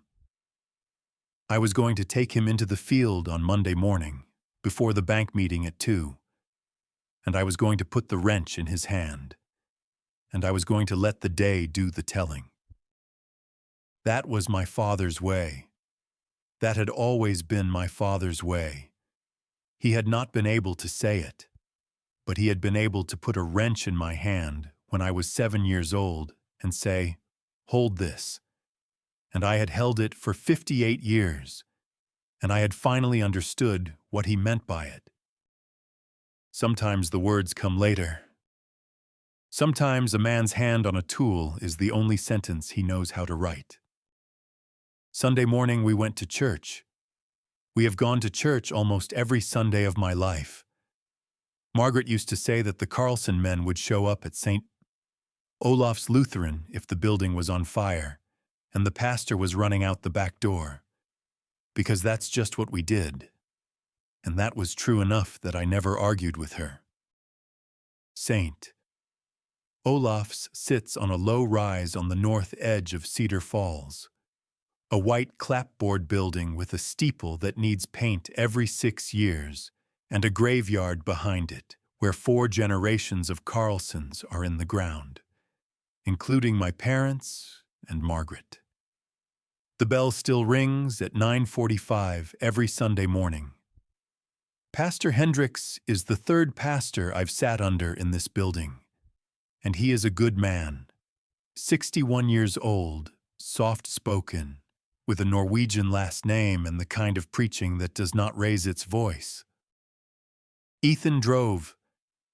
He wore the gray suit he had bought for Margaret's funeral and had not worn since. The tie was a little crooked. I almost reached over to fix it, and then I did not. Because he was 28 years old, and his mother was not there to fix it, and he had a right to walk into the sanctuary with a crooked tie if he wanted to. We sat in the 3rd pew from the back on the left side. The Carlsons have sat in the 3rd pew from the back on the left side since 1949. The sanctuary was about 2/3 full. The Petersons nodded at us. Marlene from the diner was there, in a Sunday dress I had not seen her wear before. Hank and Linda Olson were 3 pews ahead of us. Linda turned around when we sat down and gave me a look that meant, "I know my husband came to see you yesterday, and I know what he told you, and I am praying for you." And I gave her a small nod back that meant, "I know, and thank you." And Linda turned back around and put her hand on Hank's knee. And that was the whole conversation we had, and it was sufficient. Pastor Hendricks preached on the book of Ruth that morning. He preached on the line where Boaz tells his harvesters to leave grain at the edges of the field for the gleaners. He talked about how the law commanded a farmer not to harvest the corners of his own field, not to pick up what fell from the wagon, not to go back over what he had already cut. He said it was the oldest welfare system in the world. He said it was God's way of making sure no farmer ever forgot that the land was not finally his, that he was a steward, that the abundance of the field was meant to flow out beyond the boundary of his own family. He said, "There are seasons when you are the one who has grain to leave in the corners, and there are seasons when you are the one who comes to the corner to glean. The faithful man learns to recognize which season he is in and to behave well in both." I was not sure if Pastor Hendricks knew about my situation. He probably did. In a town of 4,000 people, the pastor knows, but he was not preaching at me. He never preached at one person. He preached at all of us, and let the Holy Spirit pick out the ones who needed the words. I sat there with my hands folded in my lap, and I thought about the cedar box, and the man in the Ford pickup the color of dried mud, and the $4,000 cash, and the line in my father's journal, "The Lord has not forgotten us." And I thought, for the first time in maybe 20 years, that there might still be a thread running through all this that I could not yet see. Ethan stood for the hymns. He sang. He has a decent voice. I had forgotten that. Margaret used to make him sing in the church Christmas program when he was 8 and 9 and 10, and he had hated her for it then, and he had thanked her for it later. And now he stood next to me in a gray suit at 28 years old, with circles under his eyes, and sang the third verse of "A Mighty Fortress is Our God," in a quiet baritone that sounded so much like his grandfather that I had to look down at my hymnal for a minute and let my eyes do what they wanted to do. After the service, we shook hands with Pastor Hendricks at the door. He held my hand a half-second longer than necessary, and he said, "Tom, you are in our prayers this week." "Thank you, Pastor." He looked at Ethan. "Both of you." "Thank you, sir," Ethan said. We walked to the truck. Ethan unlocked the door. We got in. He did not start the engine right away. He sat with his hands on the wheel, looking out at the gravel of the church parking lot. "Dad." "Yeah." Pastor said both of us. "Yeah." He said it like he knew something. I looked at my son. He was looking at the wheel, not at me. I almost told him then. I almost told him in the parking lot of St. Olaf's Lutheran with the bell still cooling on the rope above us. What I said was, "Pastor Hendricks prays for everybody in this church. Son, that's his job." Ethan was quiet for a moment. Then he nodded. He started the truck. We drove home the long way. I do not know why. He took the county road south and then cut east on the gravel that runs along the river. And the river was very low, and the cottonwoods along the bank were thirsty. And we passed 3 farms that I had known all my life, and one of them had a for sale sign at the end of the lane that had not been there a week before. Neither of us said anything for the whole drive. When we pulled into our own lane, Ethan stopped the truck halfway up, where you can see the whole spread of the property from the rise. The home place, the silo, the barn, the equipment shed, the windbreak of cottonwoods my grandfather planted in 1934. The dying corn stretching out toward the western horizon. The 100-year-old oak in the side yard where Margaret used to sit with her knitting on summer evenings. He sat looking at it for almost a minute. "It's a good place, Dad," he said. "It is. I don't want to lose it." "I know you don't." He drove the rest of the way up. I did not tell him that afternoon either. I had decided that the field would do the telling, and the field was waiting for Monday. Monday morning came up hot and still. There was no wind at all when I went out on the porch at 5:15. The corn did not move. The flag on the pole by the barn hung straight down. The air had that quality it gets in the Midwest in late August before a hot day. The quality of held breath. The feeling that the whole sky is waiting for something. Buck would not come out. He stayed at the foot of the stairs. He had not slept on his rug under the kitchen table the last 3 nights.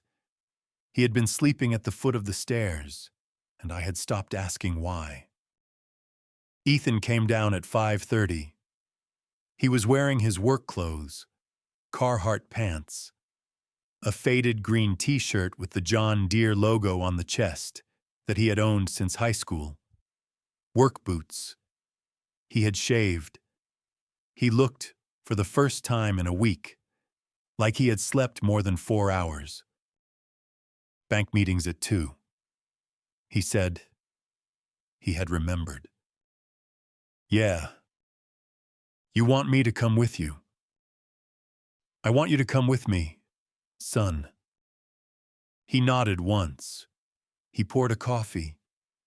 We did not talk again until we got in the truck at 6. We were going out to the South 40. The South 40 is the oldest piece of the home place. It is the 40 acres my grandfather broke with mules in 1921. It is the ground my father called the heart, not the bottom 40, which had the best soil, and not the North 80, which had the most acreage, but the South 40, because it was the first ground a Carlson had ever turned in this county. My father had been buried in Cedar Lawn Cemetery, but if you had asked him where his ghost would go, he would have told you the South 40, and he would not have been kidding. The John Deere was already out on the South 40. We had left it overnight on the headland after working there Saturday afternoon. The plan that morning was to start cutting the South 40 for silage. We had a contract for it now, thanks to Ethan's calls the week before. 18 tons of green chop to the dairy operation up near New Hampton, at a price that would not save the farm, but that would not insult it either. We bounced down the lane in the truck. The first light was just starting to come over the eastern fence line.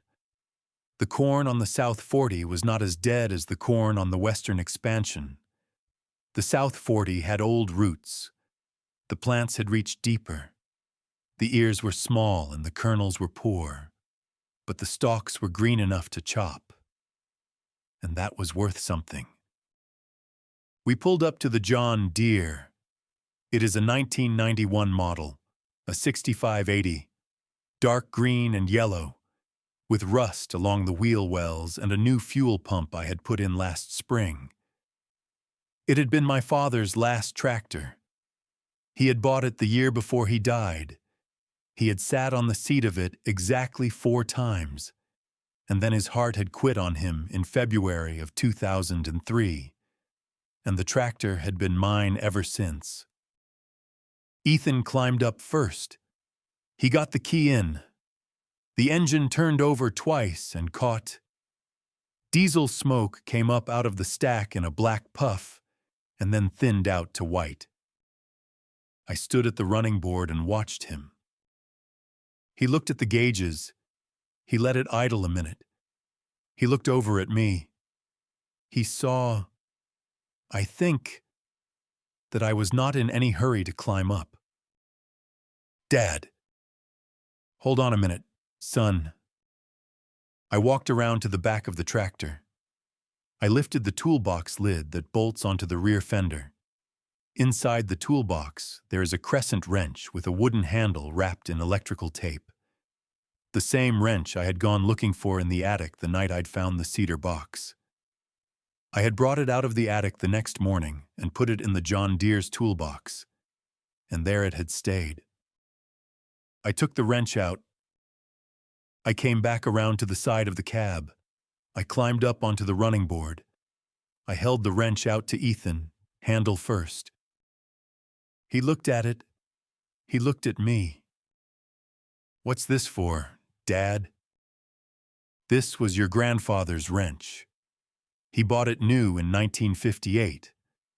The wood is hickory, off a tree he cut down himself the year my mother was pregnant with me.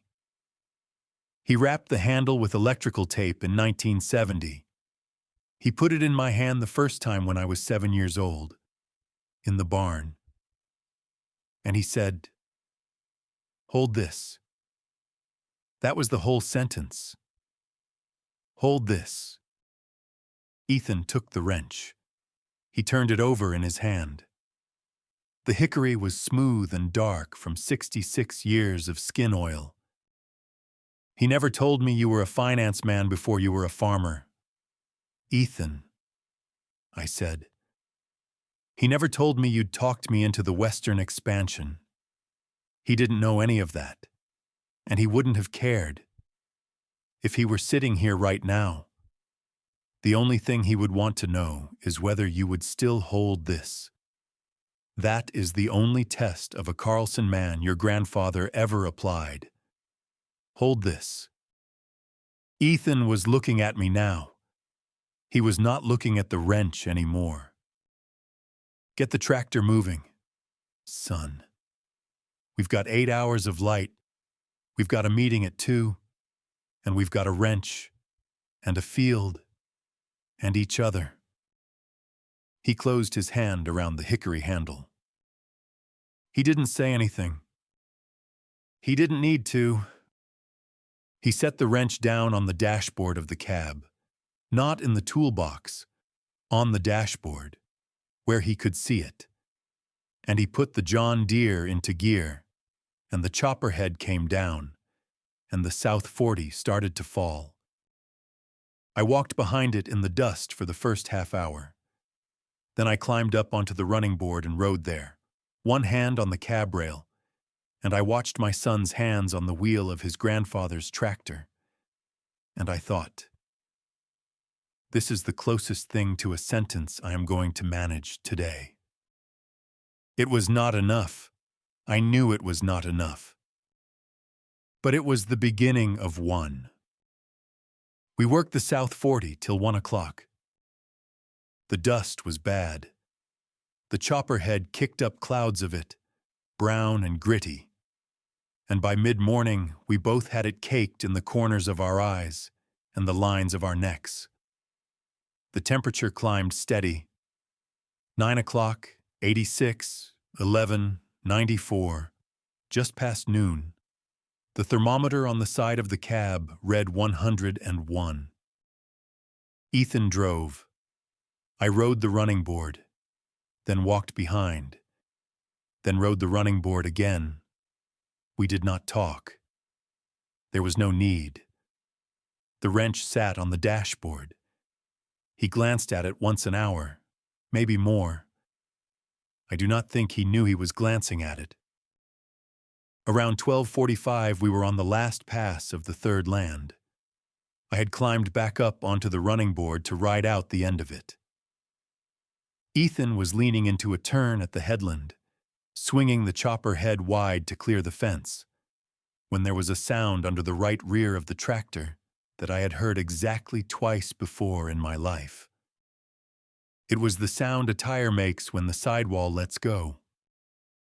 Not a pop, a whoomp, heavy and final, followed by the slow, soft hiss of 50 psi going to atmosphere. The rear of the tractor sagged on its right side. The chopper head tilted. Ethan brought the engine down. He set the brake. He climbed off. I climbed down the other side. I walked around to look. The right rear tire of the John Deere was a 6-ply agricultural tire, taller than I was, and it was sitting flat on the dirt, with a gash up the inside sidewall I could have put my fist through. The tire was 11 years old. It had been on borrowed time for 2 summers running. We had talked about replacing it last fall, and we had not, because last fall we had been borrowing money for the western expansion instead. A new agricultural tire that size, with mounting, cost $900. We did not have $900. I stood next to the blown tire. I felt the heat of the sun on the back of my neck. I felt the dust in my throat. I felt the weight of 1 o'clock in the afternoon, with a bank meeting at 2, on a Monday in August in the worst summer of my farming life. And I thought, all right, this is the day. This is the day God has been pointing me at since I climbed down out of the attic with a cedar box in my hands. Ethan was standing on the other side of the tractor. He was very still. He had the toolbox open. He had taken the lug wrench out, the big one, the iron one, the one we used on the John Deere. He had set it on the ground next to the wheel hub. Then he had picked up his grandfather's hickory-handled crescent wrench from where it had fallen off the dashboard during the blowout. He was holding it in his right hand. He was looking at it. Then he turned and threw it. He did not throw it at me. He did not even throw it hard. He threw it the way a man throws something when his arm has decided to do it before his head can stop it. The wrench traveled maybe 15 feet and hit the dry dirt and bounced once and landed in the corn stubble. Ethan turned away from the tractor. He walked 3 steps. He stopped. He turned back. He came up to the cab, put both hands on the front tire of the John Deere, and lowered his head until his forehead was pressed against the rubber. His shoulders started to shake. He did not make a sound. He did not sob. He just stood there with his forehead on the tire and his shoulders shaking and his hands gripping the rubber so hard that his knuckles went white. And I realized that this was a thing that had been coming for 15 days, maybe 2 years, maybe his whole life. And there was nothing in the wide, hot sky over Cedar County that was going to stop it now. I walked around the tractor. I did not say anything. I did not reach for him yet. I went past him, into the corn stubble, and I bent down and I picked up my father's wrench. The hickory handle was warm from the sun. The tape was scuffed where it had landed in the dirt. I brushed it off against my pants. I held it in my left hand. Then I walked back. I came up next to Ethan. I did not touch him for a few seconds. I let him have those seconds. I just stood next to his shoulder, close enough that he would know I was there. Then I lifted my right hand, the rough one, the one with the swollen knuckles, the one that has been holding wrenches and reins and pitchforks and the wheel of a Ford truck and the small, soft head of a newborn son for 65 years, and I put it on his shoulder. I did not pat. I did not rub. I just laid it there. Then I closed my fingers. I squeezed. His shoulder felt narrower than I remembered it. He had lost weight. I held on. After a minute, he said, "Into the tire," the words wet and broken. "Dad, I made you do it. The expansion. I made you do it. I sat at the kitchen table and I showed you my numbers and I said it would work and you trusted me and now we are going to lose Grandpa's farm because I trusted a 5-year rainfall average that didn't mean anything. Ethan! I promised Mom, before she died. I promised her I'd take care of this place. I promised her I'd take care of you. And I have done the opposite of both. Ethan! Look at me. He didn't lift his head. I squeezed his shoulder again, harder this time. Look at me, son. He turned his head. His eyes were red and wet, but no tears had fallen. His face had dust on it. There was a streak through the dust on his right cheek where one tear had started to come and then dried up in the heat before it had finished the trip. I held his eyes. You did not make me do anything. I said, I am 65 years old. I have been signing my own name to my own decisions since you were not yet a thought in your mother's head. The expansion was my decision. I read your numbers. I weighed them. I said yes. If your numbers had been wrong and the rain had come, you would not be standing here trying to take credit for the rain. Don't stand here now trying to take credit for the drought.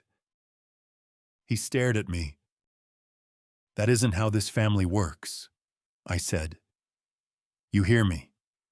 That isn't how the Carlsons do it. We don't apologize for the weather. We don't apologize for the markets.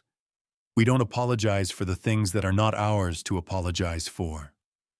We deal with what is in front of us.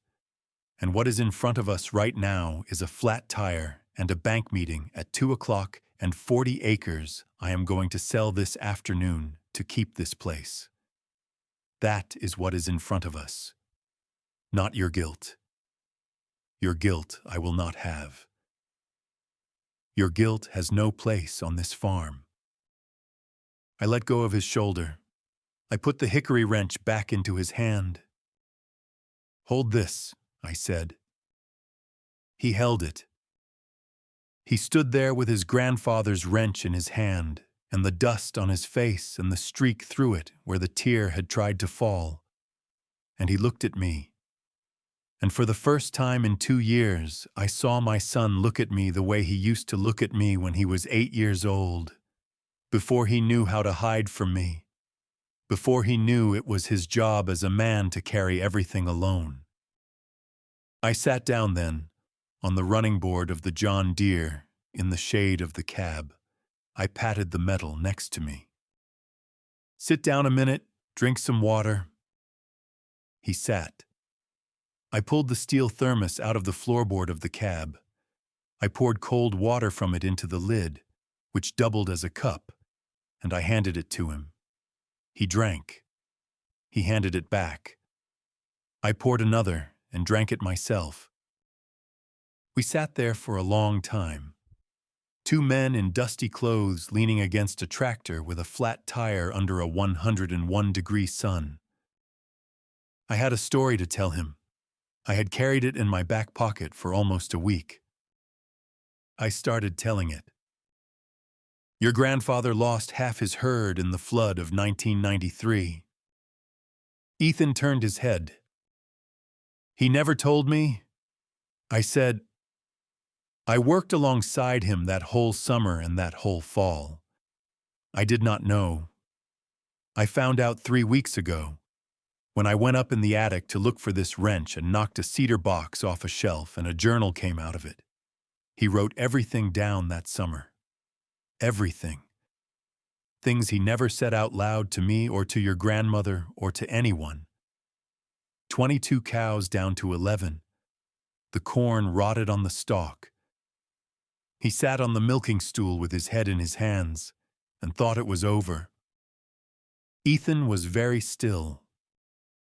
Then, on the 23rd of August, I said, a man he did not know came up the lane in a Ford pickup the color of dried mud. He parked at the gate. He walked up to the house. He did not give his name. He set an envelope on the kitchen table. The envelope had $4,000 in it. Cash. Your grandfather asked him 3 times who he was. The man shook his head 3 times. All he said was, "Someone helped me once." And then he left? Ethan's eyes were wide. That $4,000 paid the feed bill that fall. It kept the cows alive through the winter. It was, your grandfather wrote in his journal, the difference between selling the farm and not selling the farm. The reason I am sitting on this tractor today. The reason this is our tractor today. The reason the South 40 has Carlson footprints on it in 2025 is that a man in a muddy Ford pickup walked up that lane in 1993 and put an envelope on a kitchen table and walked away. I drank the rest of the water in the cup. Your grandfather never told me. I said, he couldn't. He didn't have the words for it. He wrote it down because he had to write it down somewhere or it would have eaten him. But he could not say it.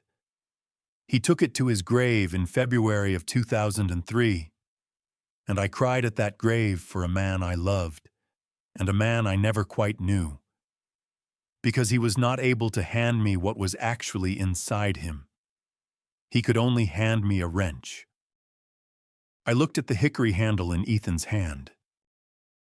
I am not going to do that to you.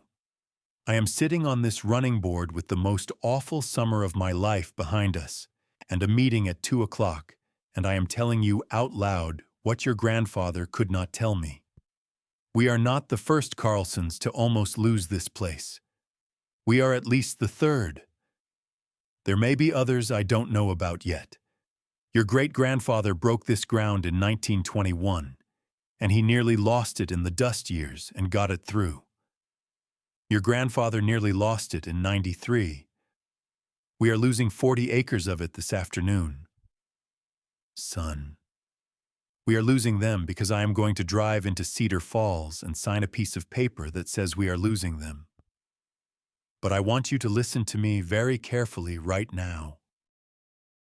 I turned on the running board so I was looking him full in the face. The bank can take a piece of land. Agricor can take a piece of land. Drought can take a crop. A flood can take half a herd. None of them. None of them. Ethan can take what is in your blood. You have your grandfather's hands on a wheel. You have your mother's stubbornness about the things she loved. You have a finance brain that I would not trade for any banker in Chicago. Because you came back here. You came back here when you didn't have to. And you put that brain at the service of this ground. That is a thing they cannot take from you. That is a thing they cannot price. I stopped. I had to.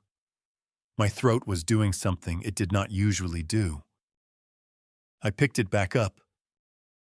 Your mother knew you were the right one to inherit this place. She told me so the November before she died. She said, "Tom, that boy is going to come home. He doesn't know it yet, but he is going to come home. And when he does, you let him in. Don't make him prove it. Don't make him pay rent on it. He is a Carlson, and he is coming home." That is what she said, almost word for word. I have carried that for 6 years.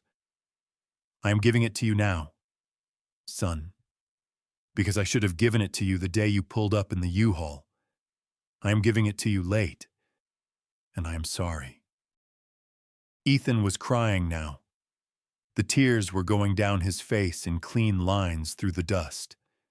He was not making any sound. He was just sitting on the running board next to his father with his grandfather's wrench in his hand, letting his face do what it needed to do. I put my hand back on his shoulder. I left it there. After a long minute, he wiped his face with the back of his wrist. Dad! Yeah. There's a letter from the bank in the kitchen drawer. Isn't there? I let out a breath. There is. How long? 16 days. He nodded slowly. He did not seem angry. He seemed only tired and clear, the way a man is clear after he has wept. Hank came out Saturday to tell you something. He did. Tell me. I told him. All of it. Brennan in Chicago. The list of underperforming farms. Agricor. Reese. The Andersons. The play with the 40 acres. The bank meeting at 2 o'clock. I left nothing out. He listened. He did not interrupt. When I was done, he was quiet for a half a minute. And then he nodded once. Hard. Like a man marking a decision on a ledger. All right, he said. We sell the Western 40. Today. We get the note down to 60. We restructure. That's the plan. That's a good plan, Dad. It is Hank's plan. Then I owe Hank Olson a Christmas ham every year for the rest of my life. I'll allow it. He almost smiled. Almost. Then he stood up. We've got a flat to fix before we can do anything else. We do. And the meeting's in an hour. It is. He looked at me. Dad, I'm going to be at that meeting with you. I know you are, son. Whatever I have to sign, I sign next to you. I know. We changed the tire. We did it together. The lug wrench was stiff and the heat was bad, and the spare in the bed of the truck was only marginally newer than the one we were taking off. But we got it done in 40 minutes flat. My back was screaming. His hands had 2 new blisters on them. The hickory wrench rode along on the running board of the cab where he had set it down, watching us work. The way an old man watches his sons do the thing he taught them to do. When we were done, Ethan looked over the top of the tractor at me. Dad. Yeah. Thanks for telling me. Thanks for hearing it. He climbed into the cab. He started the John Deere. He drove it slow back across the South 40 toward the home place. I followed in the truck. The sun was hammering down on the cab of the F-150, and the dust was rising behind us in a long red plume. And somewhere in Chicago, a man named Brennan was probably looking at his watch. We had a meeting at 2 o'clock. We were going to be on time. We walked into the First National Bank of Cedar Falls at 1:57 on a Monday afternoon, in the worst August anyone in the county could remember. Ethan held the door for me. He had changed into a clean shirt and run a comb through his hair. But the dust of the South 40 was still in the creases of his hands, and I did not mind that one bit. A man going in to sign away 40 acres of his father's ground should not show up looking like he had spent the morning at a desk. Hank met us in the lobby. He did not smile. He gave me one nod that meant, "You got here. Good." And he gave Ethan a longer look that meant, "I am glad your father has you." And then he led us back to the corner conference room. The conference room had a long oak table, a speakerphone in the middle of it, and a flat screen on the wall. Mike Halverson was already there. The local loan officer, 53 years old, with the worn-down posture of a decent man working in a job that had asked him to do indecent things for the last 6 months. Mike shook my hand. He did not look me in the eye for long. "Tom, Ethan, thanks for coming in. Mr. Brennan will be joining us by video here in a moment. Mike, I said. Yes, sir. Before he joins us, I have a piece of paper I'd like you to look at. Hank had it ready. He had drafted it the night before, on his own kitchen table, with Linda checking the language over his shoulder. It was a one-page counter-proposal. It outlined the sale of 40 acres on the western expansion to Agricor Holdings at a minimum price of $2,800 per acre, with proceeds applied directly to the principal balance of the line of credit. It outlined a restructure of the remaining balance, approximately $60,000, on a 36-month amortization at the bank's standard agricultural rate. It was signed by me at the bottom, with a line for Ethan and a line for the bank. Mike read it twice. He did not say anything. He set it down on the table just as the flat screen on the wall came to life and a man's face filled it.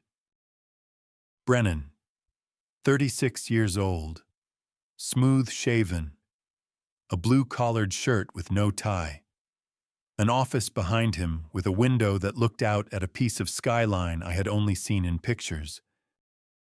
Mr. Carlson, thank you for joining us today. Mr. Brennan. And this is your son, I take it. Ethan Carlson, Ethan said. His voice was even. He did not extend a hand toward the camera, because there was no hand to extend. But he sat up straight, and he looked into the lens the way a man looks across a table at another man. Pleasure. Now, Tom. I know this has been a difficult season for many of our agricultural clients, and I want you to know that the bank is here to walk through your options in a way that protects everyone's interests, yours first and foremost. Mike has prepared some materials for our conversation today. Mike, if you'd like to start. Mike cleared his throat. He looked at me. He looked at the counter-proposal on the table. Mr. Brennan, Mike said. Before I do that, Mr. Carlson has come into the meeting with a written counter-proposal of his own. I think we should consider it first. Brennan's face did a thing that lasted maybe a quarter of a second, and then disappeared. By all means. Mike slid the page into the document camera. It came up on the screen, on Brennan's side, in Chicago, where a man who had never set foot on Cedar County soil read 4 short paragraphs that had been written on a kitchen table in a farmhouse he would never see. He read it twice, like Mike had. This is unconventional, he said finally. It's solvent, Hank said. He had not spoken yet. He spoke now. It clears 2/3 of the principal. It puts the remaining balance on terms the bank can underwrite without an exception. It removes a problem loan from your year-end report. I'd suggest, Mr. Brennan, that this is the cleanest outcome available to the bank today. Brennan looked at Hank through the screen. Hank looked back. And the buyer for the 40 acres, Brennan said. Agricor Holdings, I said. I'll be calling Mr. David Reese in their Chicago office at 3:30 this afternoon. He has expressed an interest in our property. He'll find the terms generous. Brennan was quiet a long second. He understood. I think exactly what I had just told him, and exactly what I had not. I had not accused him of anything. I had not said the word collusion. I had simply put on the table a deal that he could not refuse without making himself on the record. The man who had pushed the Carlsons off their land when a perfectly clean solution was available. He could not afford to be that man. Not in writing. Not with Hank sitting in the room. Not with a young man named Ethan Carlson looking into the camera with his father's stubbornness in his jaw. "Mike," Brennan said, "draw up the paperwork. Standard agricultural rate, 36 months. Subject to the Agricor transaction closing within 60 days. "Yes, sir." "Mr. Carlson, we have a deal." "Mr. Brennan." The screen went black. Hank let out a breath I think he had been holding for 2 months. Mike Halverson sat back in his chair and closed his eyes for a moment, and then opened them and looked at me, and there was a wet shine on his lower lid that he was too proud to acknowledge, and I pretended I did not see it. I called David Reese at 3:30 from Hank's desk phone. He took the call on the first ring. I told him I had 40 acres to sell. The Western expansion, at $2,800 an acre, cash. Closing within 60 days. I told him he had until 6 o'clock that evening to accept. I told him after 6, the price went up to $3,000. I told him not to call back to negotiate. He accepted at 3:47. I hung up the phone. Hank handed me a glass of water. I drank it. Ethan was standing by the window, looking out at Main Street. "Dad." "Yeah." "Mom would have loved that." "Yeah," I said. "She would have." We drove home. The next 2 weeks were the slowest, calmest weeks I had lived through in a year. The paperwork moved on its own schedule.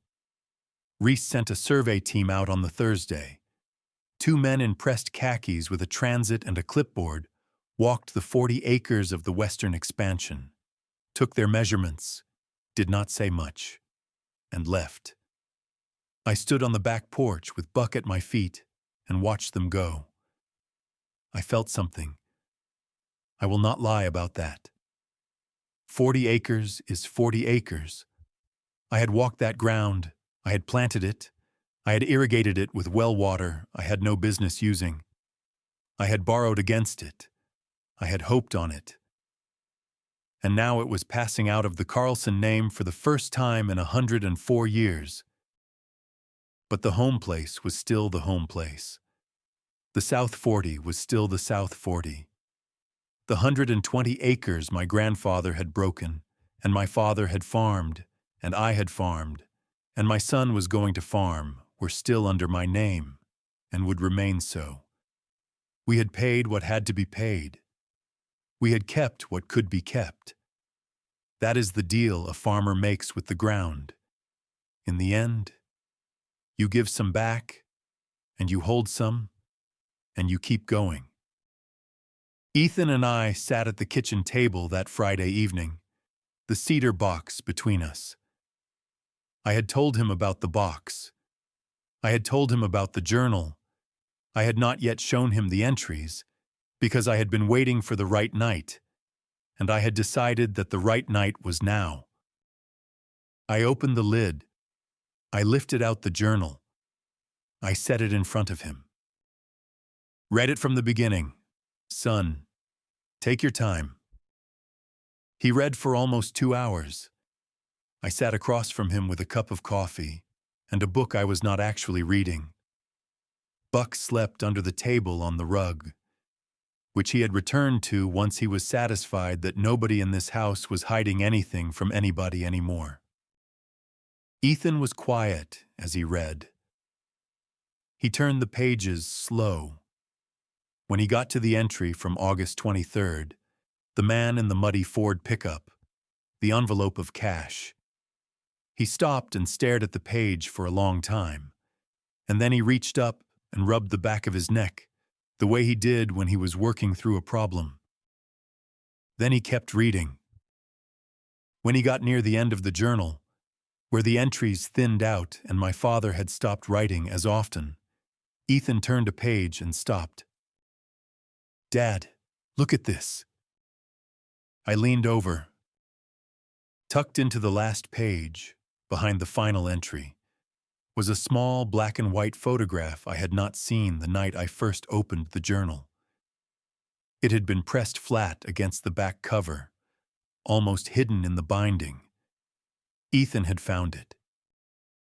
The photograph was of a man. He was standing in front of a barn I did not recognize.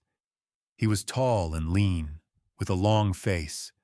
He wore a dark felt hat pulled down against the sun, a work shirt buttoned to the collar, and dungarees with cuffs rolled twice. He looked maybe 50 years old in the picture. He was not smiling. He was not frowning either.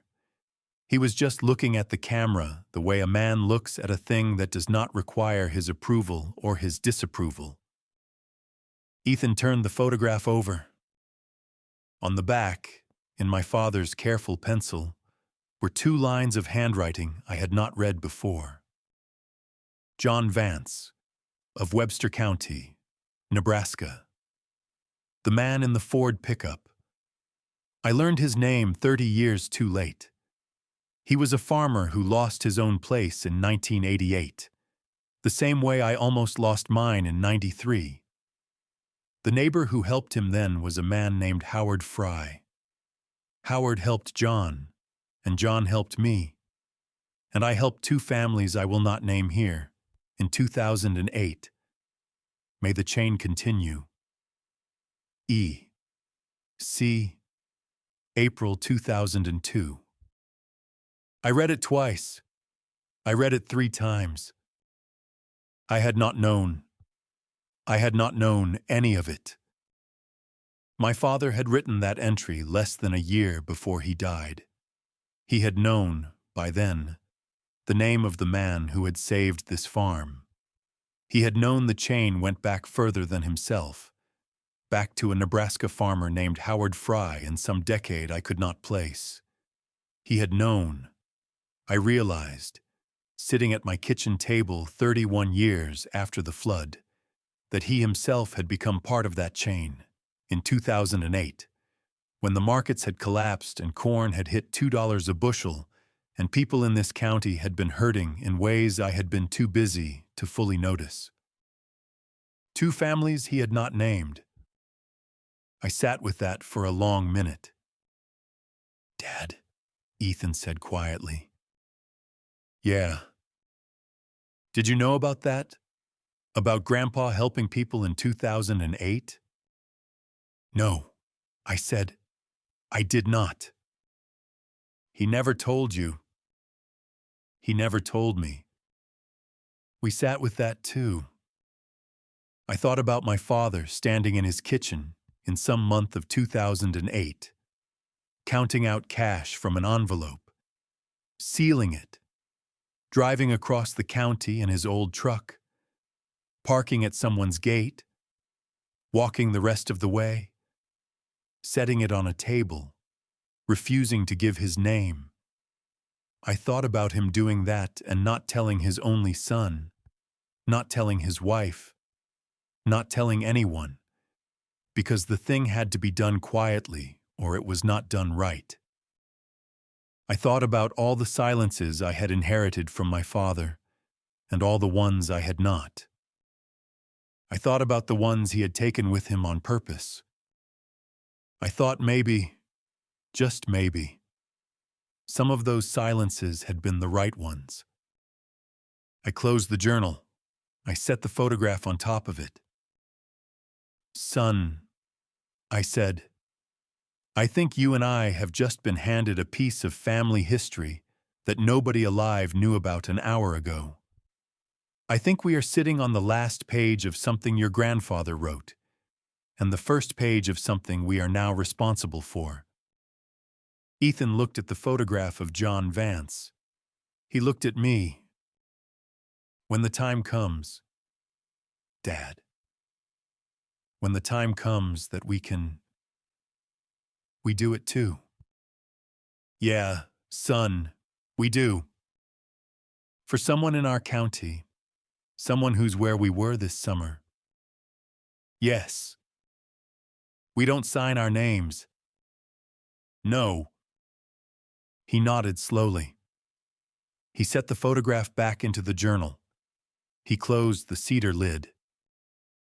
I put the box on the high shelf in the kitchen, where I could see it from the table. It has lived there ever since. The phone call from Margaret came 2 weeks later. That is not the right way to say it. I am 65 years old, and my wife has been gone for 6. There was no phone call. There was, instead, a manila envelope I had not noticed before, in the back of the filing cabinet in the spare bedroom, behind the folder of old property tax records I was going through to prepare for the sale of the 40 acres. Her handwriting was on the front of the envelope. For Ethan. That was all it said. 3 words, in the slanted, careful cursive she had used for everything from grocery lists to Christmas cards, in the blue ink she had always used because she had said black ink was for funerals and birth certificates, and not for anything else. I sat down on the edge of the spare bed with the envelope in my lap. I am not a man who weeps easily. I had not wept at my own father's funeral. I had wept at Margaret's, but I had done it in private, in the truck, in the church parking lot after everybody had gone home. I had not wept since. I wept sitting on that bed. I wept because I knew, before I opened the envelope, what was inside. I knew because I had known Margaret for 38 years before she died. And Margaret was the kind of woman who prepared. Margaret had kept a folder marked "in case something happens" in the second drawer of her dresser for the entirety of our marriage. And inside it was a list of the locations of the will, the life insurance policy, the title to her car, my parents' burial plot, and her own funeral preferences, which she had updated every 5 years, like a woman renewing a driver's license. Margaret had not been morbid. She had been organized. But she had not told me about this envelope. When I had cried enough to stop, I opened it. Inside was a single sheet of bank stationery, a savings account passbook for First National Bank of Cedar Falls, opened on March 14, 2018, in the name of Ethan Thomas Carlson, with a starting balance of $300 and a series of small monthly deposits, 50 or 75 at a time, that had continued for 12 months until November of 2018, when Margaret had been diagnosed. After November, the deposits had stopped. The balance had simply sat there, earning interest, doing nothing else. $22,341 with 11 cents in pennies. Folded behind the passbook was a card. The card had a watercolor painting of a bluebird on the front, which I recognized as Margaret's taste exactly, and her handwriting on the inside. Ethan, my love. This is for the day you get married. I hope I am there to give it to you in person. If I am not, your father will give it to you. Don't argue with him about it. It's yours. Mom hid it from him on purpose, because she wanted you to know that even when she was not in the room, she was thinking about you and planning for the day she might not be. There is no need to spend it on the wedding itself. Spend it on whatever you and your bride need most. A down payment, a honeymoon, a washer and dryer, $3,000 worth of bird feeders for the backyard if you want. Just spend it knowing your mother loved you and would have loved your wife, and is, wherever I am, still pulling for both of you with her whole heart. Mom. I read the card 3 times. Then I put it back in the envelope. I went downstairs. Ethan was at the kitchen table with the laptop open, working on the closing paperwork for the Agricor sale. Buck was on his rug. The kitchen smelled like the pot roast I had put on at noon. I set the envelope on the table in front of him. "Son, I found this in the file cabinet upstairs. Your mother left it for you. I did not know it existed." He looked at the front of the envelope. He saw his mother's handwriting. He went very still. I left the kitchen. I went out onto the back porch with Buck. I sat in the rocker and I watched the sun come down behind the windbreak of cottonwoods. And I gave my son the room he needed to read what his mother had left him without his father standing over his shoulder. He came out after a while. He sat down on the porch step at my feet. He held the card in his hand. He did not say anything for a long time. "Dad." "Yeah." She knew. What did she know, son? She knew I was going to come home. She started the account 8 months before I quit my job in Des Moines. She knew before I did. "Yes," I said. "Your mother knew a lot of things before the rest of us did." He nodded. He looked out at the cottonwoods. "I'm not going to spend it on the wedding. That's between you and Claire. I think we're going to save some of it, and I think we're going to put the rest somewhere it can do something. What did you have in mind?" He turned and looked up at me. The last of the sun was on his face, the gold, soft kind that comes only in September in Iowa. "I think we should put it in a separate account. Dad, you and me, 22,000. We'll add to it when we can. And the next time somebody in this county is where we were last month, we go to the gate, we walk up to the house, we don't sign our names." I sat back in the rocker. I did not say anything for a few seconds. Then I said, "Your mother would like that, son." "I think so too. Your grandfather would like it too." "I know he would." We sat in the gold light a while longer. Buck stretched out on the porch boards between us. The cicadas were quieter now than they had been in August. Fall was coming in. The air had a different smell to it. A smell of leaves not yet turned but considering it.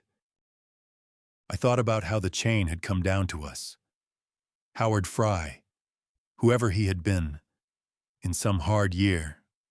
John Vance, in 1993. My father, in 2008. And now Ethan and me, in 2025. With $22,000 in a savings account my wife had started without telling me. I thought, the Lord has not forgotten us.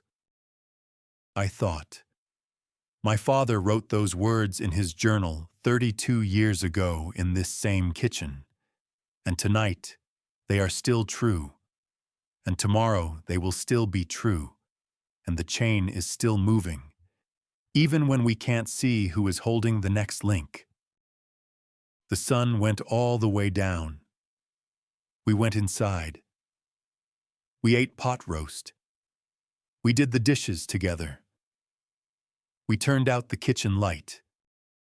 The fall went easy after that. We brought in what corn was bringable. We chopped the silage for New Hampton, and the check cleared. We winterized the equipment. Ethan married Claire on a Saturday in June of the following year, in St. Olaf's Lutheran, with Pastor Hendricks officiating and Hank Olson as my +1, because Linda had a wedding of her own to attend down in Des Moines for a niece. I wore the gray suit Margaret had bought me for our 35th anniversary. I gave a toast at the reception that lasted 45 seconds and contained, if you counted carefully, 14 words. And Claire's father told me later it was the best father of the groom toast he had ever heard. which I took as a compliment and not as a comment on the others. Ethan and Claire moved into the old farmhouse with me. They took the upstairs east bedroom, which had been Margaret's and my room for 37 years, and I moved into the smaller room at the end of the hall, which had been Ethan's growing up. Claire painted the kitchen a soft yellow that Margaret would have liked. She put fresh curtains on the window above the sink. She did not take down the green apron on the hook by the back door, and I did not have to ask her not to. Buck took to Claire from the first day. He let her scratch behind his ears in a way he had never let Margaret's sister scratch behind his ears, which I took as a sign of theological significance. Spring came in slow. The snow was late melting. The ground stayed cold longer than usual. But by the second week of April, the soil on the South 40 was warm enough at 6 inches down to work, and the rain that had not come the summer before had come instead in long, quiet weeks all winter and early spring. The way the Lord sometimes makes good his debts to the land. On a Tuesday morning in the 3rd week of April, Ethan and I went out to plant the first row of the new season. The sun was barely up. The dew was still on the grass along the lane. Buck came with us as far as the gate and then stopped, because his hips were not what they had been, and we did not insist. He lay down at the gate and watched. We took the John Deere. It had a new tire on the right rear now, paid for out of the silage check from the fall before. The hickory-handled crescent wrench was on the dashboard of the cab, where Ethan had put it the previous August and where it had remained. Ethan drove. I rode the running board. We came out onto the South 40. The morning light was on the new soil, the soft, pink-gray light of a cold spring sunrise in Iowa, and the ground looked the way ground should look in April, alive, dark, ready. He brought the tractor to the corner. He lined up on the first row. He let the engine idle a moment. He looked over at me. Dad. Yeah. You want to drop the first row? I looked at him. I shook my head. You drop it, son. I'll watch. He nodded once. He put the John Deere into gear. The planter came down. The first row of the new season started to fall behind us in 2 clean lines of dark earth, and Ethan held the wheel steady the way his grandfather had held a wheel, and the way I had held one, and the way some other Carlson, 50 years from now, might hold one too if the Lord was willing and the chain held. I rode the running board to the end of the row. At the end of it, Ethan stopped the tractor for a minute. We were facing the old oak in the side yard, the one Margaret used to knit under, the one my grandfather had planted in 1922 from an acorn he had carried in his shirt pocket, from a tree his own father had planted in 1891 in a yard in Minnesota that nobody in our family owns anymore. The oak had leafed out the week before. Its leaves were small and pale and brand new. I climbed down from the running board. I stood next to the front tire. Ethan reached down out of the cab and handed me the steel thermos. I poured 2 cups, one in the lid, one in the screw-top mug we had carried out separately. We drank the coffee in the cool morning air, looking out at the South 40, at the first row already done, at the rest of the field waiting. I thought about Margaret. I thought, the land is still here. Maggie, our son is still here. We are still here. We didn't lose what mattered. We lost 40 acres. We kept the rest. We kept each other. I thought, the Lord has not forgotten us. I thought. My father wrote that in 1993 at a kitchen table I was sitting at this morning. and tonight I am thinking it, and tomorrow my son will think it. And the chain holds, and the chain holds, and the chain holds. I drank the last of my coffee. I handed the lid back to Ethan. He set the thermos in the cab. "All right, son," I said, "let's plant the rest of it." He nodded. He climbed back into the cab. He put the John Deere into gear. The planter came down. The second row started to fall. I stood at the corner of the field and watched my son work the ground his great-grandfather had broken with mules 104 years before. The hickory wrench was on the dashboard, just visible through the cab window. Buck was at the gate, watching too. The chain held. I want to thank you for sitting with me through this story.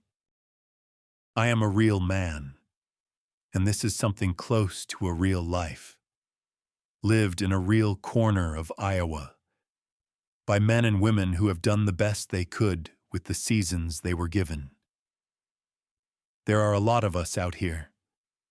Maybe you are one of us. Maybe you have a father like mine, who could not put the right words into a sentence, but who put a wrench in your hand and meant by it everything he could not say.